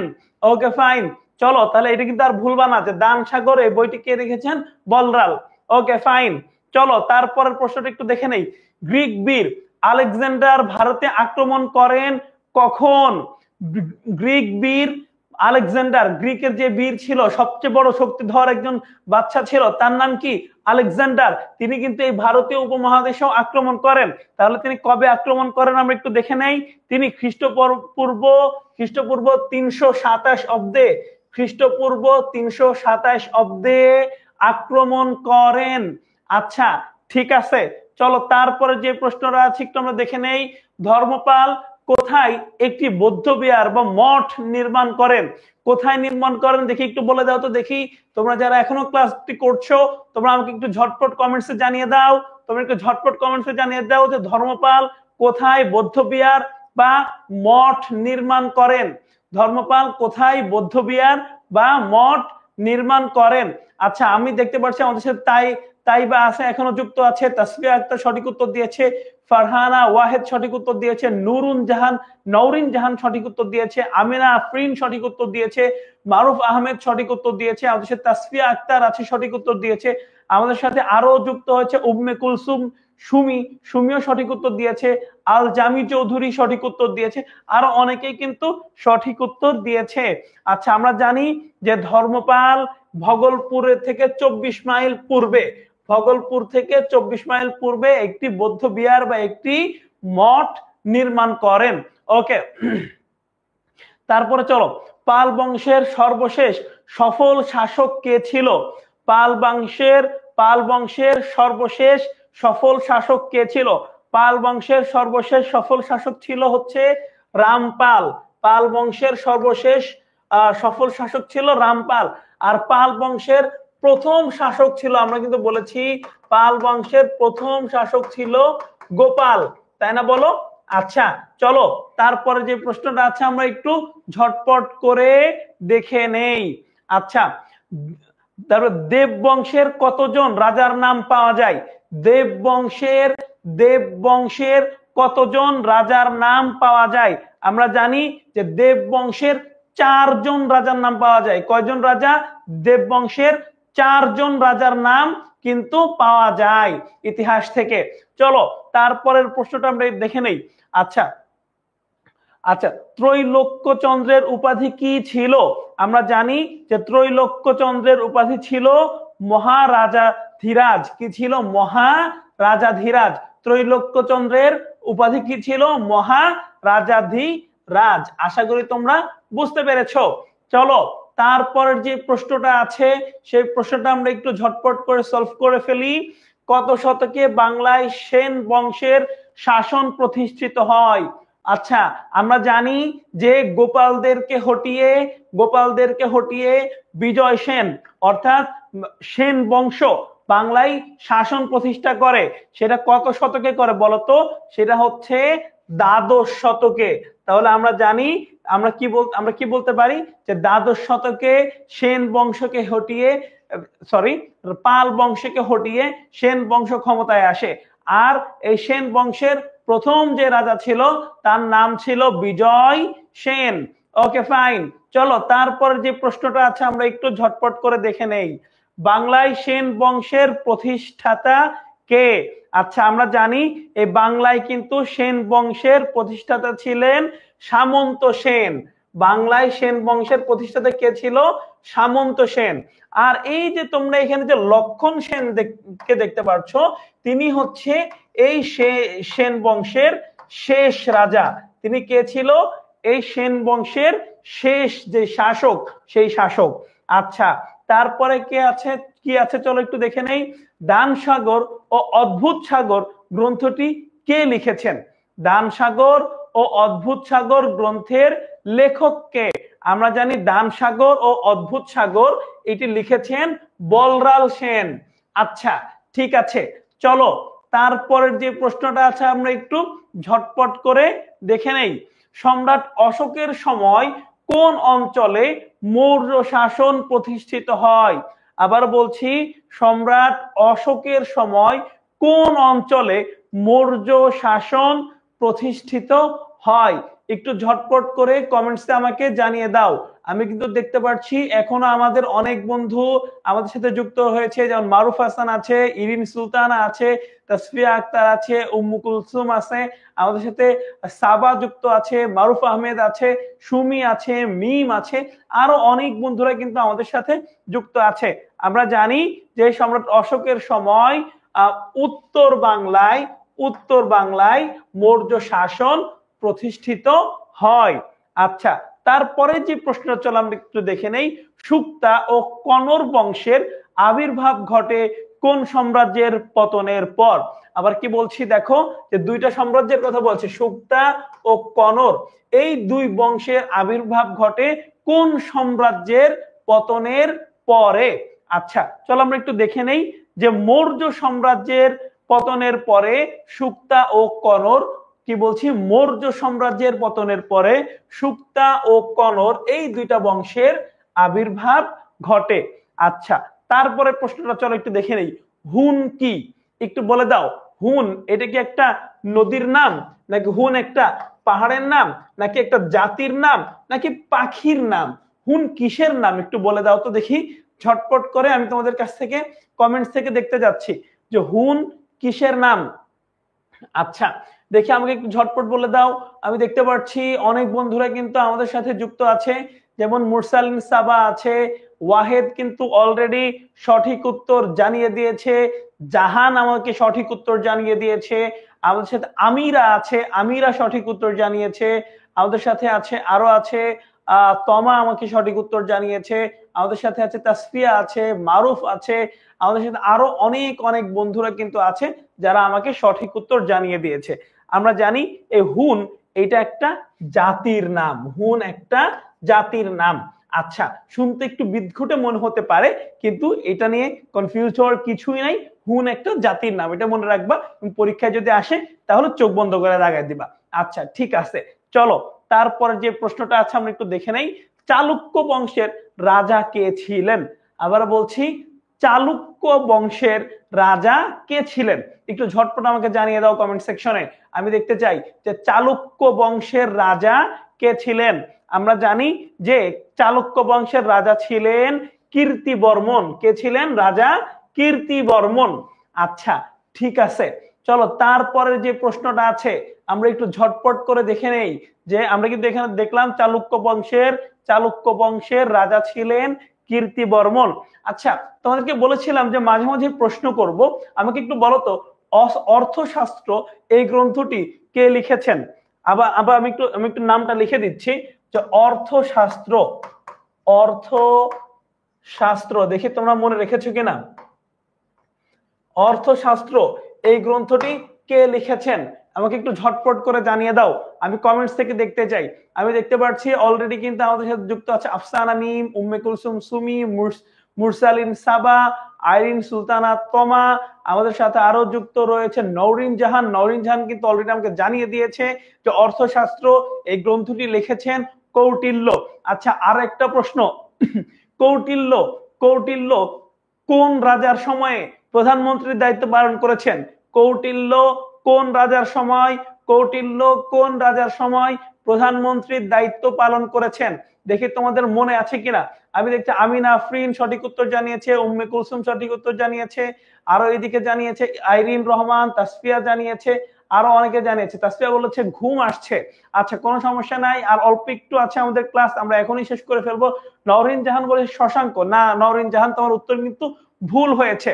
আচ্ছা, ঠিক আছে, চলো আমরা একটু তার পরের প্রশ্নটা একটু দেখে নাই। তোমরা সবাই একটু বের করবা, এটা কিন্তু তোমাদের মানে হোম টাস্ক থাকলো যে এই কৌটিল্য এটা তিনি কার সময়ে প্রধানমন্ত্রী ছিল। হ্যাঁ, আমি না কিন্তু সঠিক উত্তর কিন্তু দিয়ে দিয়েছে। তোমরা যারা যারা পারো নাই, উত্তরটা কিন্তু আমি বলছি না, তোমরা কিন্তু সবাই এটা বের করে নিবা বই থেকে। আচ্ছা, তারপর দেখো মৌখরী রাজ গ্রহবর্মনকে পরাজিত করেন কে? আবার বলছি, দেখো নামগুলো একটু ভালো করে দেখবা, একটু বিদঘুটে নাম। মৌখরী রাজ গ্রহবর্মনকে পরাজিত করেন কে? আমরা সবাই জানি মৌখরী রাজ গ্রহবর্মনকে পরাজিত করেন দেবগুপ্ত নামে একজন ভদ্রলোক। আচ্ছা ঠিক আছে, চলো তারপরের যে প্রশ্নটা আছে আমরা একটু দেখে নেই। কত খ্রিস্টাব্দে শশাঙ্কের মৃত্যু হয়?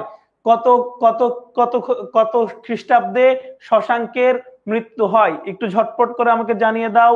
আর ইতোমধ্যে চলো আমরা একটু দেখে নেই। আমরা জানি 637 খ্রিস্টাব্দে, 637 খ্রিস্টাব্দে শশাঙ্কের মৃত্যু হয়। আর শশাঙ্কের মৃত্যুর পরেই আমাদের এলাকায় কি শুরু হয়ে যায়? মৎস্যান্যায় শুরু হয়ে যায়। আচ্ছা ঠিক আছে, চলো তারপর যে প্রশ্নটা আছে আমরা একটু ঝটপট করে দেখে নিব যে কোন স্থাপত্যটিকে জাতীয় সংঘের ইউনেস্কোর বিশ্ব সভ্যতার নিদর্শন হিসাবে স্বীকৃতি দিয়েছে? কোন স্থাপত্যটিকে জাতিসংঘের ইউনেস্কো বিশ্ব সভ্যতার নিদর্শন হিসাবে স্বীকৃতি দিয়েছে? চলো আমরা একটু দেখে নেই। আমরা জানি সোমপুর বিহার, সোমপুর বিহারকে জাতিসংঘ বিশ্ব সভ্যতার নিদর্শন হিসাবে, বিশ্ব সভ্যতার নিদর্শন হিসাবে স্বীকৃতি দিয়েছে। কাকে দিয়েছে? সোমপুর বিহারকে। সো এগুলো কিন্তু মনে রাখতে হবে। আচ্ছা তারপরে যে প্রশ্নটা আছে চলো আমরা একটু দেখে নেই। আচ্ছা আমরা দেখতে পাচ্ছি যে ধর্মপাল বৌদ্ধ ধর্ম শিক্ষার জন্য কতটি শিক্ষা কেন্দ্র প্রতিষ্ঠা করেছিলেন?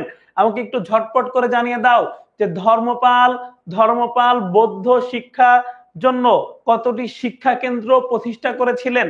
আমি একটু কমেন্ট সেকশন থেকে তোমাদের উত্তরগুলো দেখতে চাচ্ছি।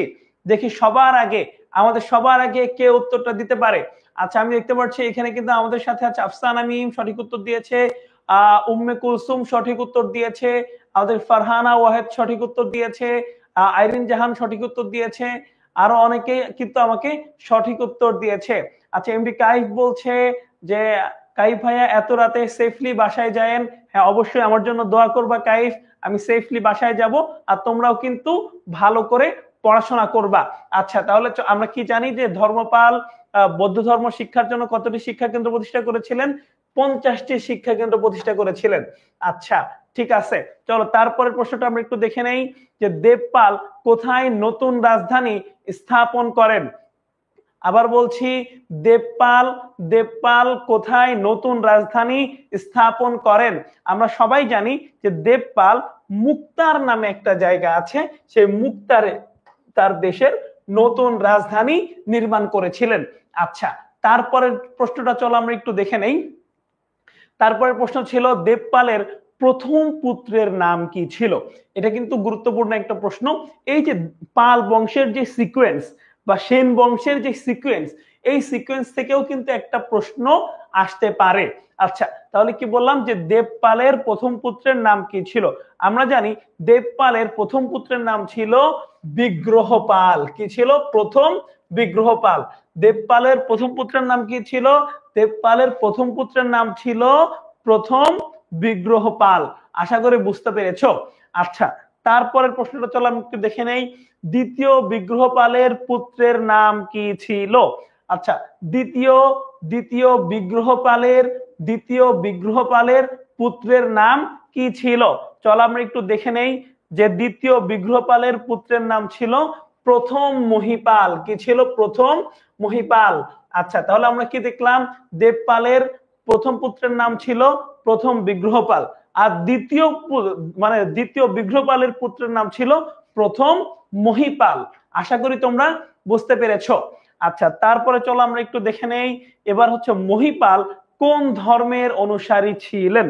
মহিপাল কোন ধর্মের অনুসারী ছিলেন? সবাই একটু ঝটপট করে কমেন্ট সেকশনে আমাকে একটু জানিয়ে দাও। আমরা জানি যে মহিপাল বৌদ্ধ ধর্মের অনুসারী ছিলেন। শুধু মহিপাল না, এই পুরো পাল বংশই কিন্তু বৌদ্ধ ছিল। পাল বংশটাই কিন্তু বৌদ্ধ ছিল, বৌদ্ধ ধর্ম ফলো করত। আচ্ছা ঠিক আছে, চলো তারপরের প্রশ্নটা, অর্থাৎ আজকের একদম সর্বশেষ প্রশ্নে কিন্তু আমরা চলে এসেছি। আমরা সর্বশেষ প্রশ্নটা দেখব। আমাদের সর্বশেষ প্রশ্নটা হচ্ছে মহিগঞ্জ স্থানটি কোন জেলার অন্তর্গত? আমরা জানি, একটু আমাকে ঝটপট করে বলে দাও, আমি তোমাদের থেকে এই উত্তরটি নিতে চাচ্ছি যে মহিগঞ্জ স্থানটি কোন জেলার অন্তর্গত। তবে এই ক্লাস একদম শেষ করার পূর্ব মুহূর্তে তোমাদেরকে লাস্ট যে কয়েকটা একটু কথা বলতে চাই, সেটা হচ্ছে দেখো আমরা একটা বাজি ধরেছি। সেই বাজিটা কি? সেই বাজিটা হচ্ছে হেরে না যাওয়ার বাজি, সেই বাজিটা হচ্ছে জিতে যাওয়ার বাজি। আমরা যে বাজি ধরেছি সেই বাজিটা হচ্ছে বাবা মার মুখে হাসি ফোটানোর একটা আমাদের দাবি। আচ্ছা, সো আমাদেরকে কিন্তু এখান থেকে পিছিয়ে ফিরে যাওয়ার আর কোনো রাস্তা নাই। সো আমরা নিয়ম করে মনোযোগ দিয়ে প্রত্যেকটি ক্লাস করব, এসএসসি পরীক্ষার আগ পর্যন্ত প্রত্যেকটা সময়কে একদম পুঙ্খানুপুঙ্খভাবে কাজে লাগাবো। আমরা সবাই মিলে প্রমিস করব, যে আমরা একটা ক্লাসও মিস করব না। আমরা সবাই মিলে প্রমিস করব যে আমরা একটা সময় নষ্ট করব না। আমরা এসএসসি পরীক্ষায় ভালো একটা রেজাল্ট আমরা আমাদের বাবা মাকে উপহার দিবই ইনশাআল্লাহ। তোমরা কে কে আমার সাথে আজকে প্রমিস করছো যে তোমরা আজকে থেকে ভালো করে পড়াশোনা করবা, বাবা মার মুখে হাসি ফুটাবা, নিজের স্বপ্নকে বাস্তবায়ন করার জন্য সেই স্বপ্নের পেছনে ছুটবা? আমাকে একটু বলে দাও, যারা যারা ভালো রেজাল্ট করতে চাও, নিজের স্বপ্নের পেছনে যেতে চাও, তারা আমাকে একটু হ্যান্ডস রাইজ করে একটু জানিয়ে দাও। আরেকটা ব্যাপার হচ্ছে তোমাদের সবাইকে বলার আছে, সেটা হচ্ছে আজকের ক্লাসটি কেমন লেগেছে, আজকের ক্লাসের কোন জায়গাটা তোমাদের ভালো লেগেছে। এই ক্লাসটা নিয়ে আমাদের যে গ্রুপ আছে সেই গ্রুপে তোমরা আজকের ক্লাসের একটা রিভিউ দিবা। আমি তোমাদের সবার রিভিউ পড়ব এবং তোমাদের প্রত্যেকের রিভিউতে আমি কমেন্টসে রিপ্লাই দেবো ইনশাআল্লাহ। সো আশা করি তোমরা সবাই আজকের ক্লাসের রিভিউ কিন্তু আমাদের গ্রুপে দিয়ে দিবা। আচ্ছা, আর এটা শেষ উত্তর কিন্তু আমরা জানি যে মহিগঞ্জ স্থানটি কোন জেলার অন্তর্গত, এটা হচ্ছে রংপুরের অন্তর্গত। আমি দেখতে পাচ্ছি নওরিন জাহান বলছে অনেক ভালো লেগেছে, অনেক মারুফ হাসান প্রমিস করেছে, উম্মে ফাতেমা বলেছে ইনশাআল্লাহ, তাসফিয়া হ্যান্ড রাইজ করেছে, আইরিন হ্যান্ড রাইজ করেছে। আমিও তোমাদের সাথে প্রমিস করছি, তোমরা যারা যারা ভালো রেজাল্ট করতে যাচ্ছ, তোমরা যারা যারা নিজের সর্বস্ব দিয়ে, নিজের সবটুকু শক্তি দিয়ে ভালো করে পড়াশোনা করার চেষ্টা করছো, আমি এবং আমাদের 10 মিনিট স্কুল থেকে আমাদের প্রত্যেকটি টিচার প্যানেলের পক্ষ থেকে তোমাদেরকে পরীক্ষার শেষ দিন পর্যন্ত সব ধরনের সাপোর্ট দেওয়া হবে। যে কোনো সমস্যা জাস্ট আমাদেরকে একটু ইনফর্ম করো, যে কোনো কিছু একটু আমাদেরকে রিচ আউট করো, তোমাদের সকল সমস্যা ইনশাআল্লাহ আমরা সমাধান করে দেব। আবার তোমাদের সাথে দেখা হবে সে আশা ব্যক্ত করে আজকের ক্লাসটি আমরা এখানেই শেষ করছি। সবাই ভালো থাকবে, সুস্থ থাকবে। আসসালামু আলাইকুম।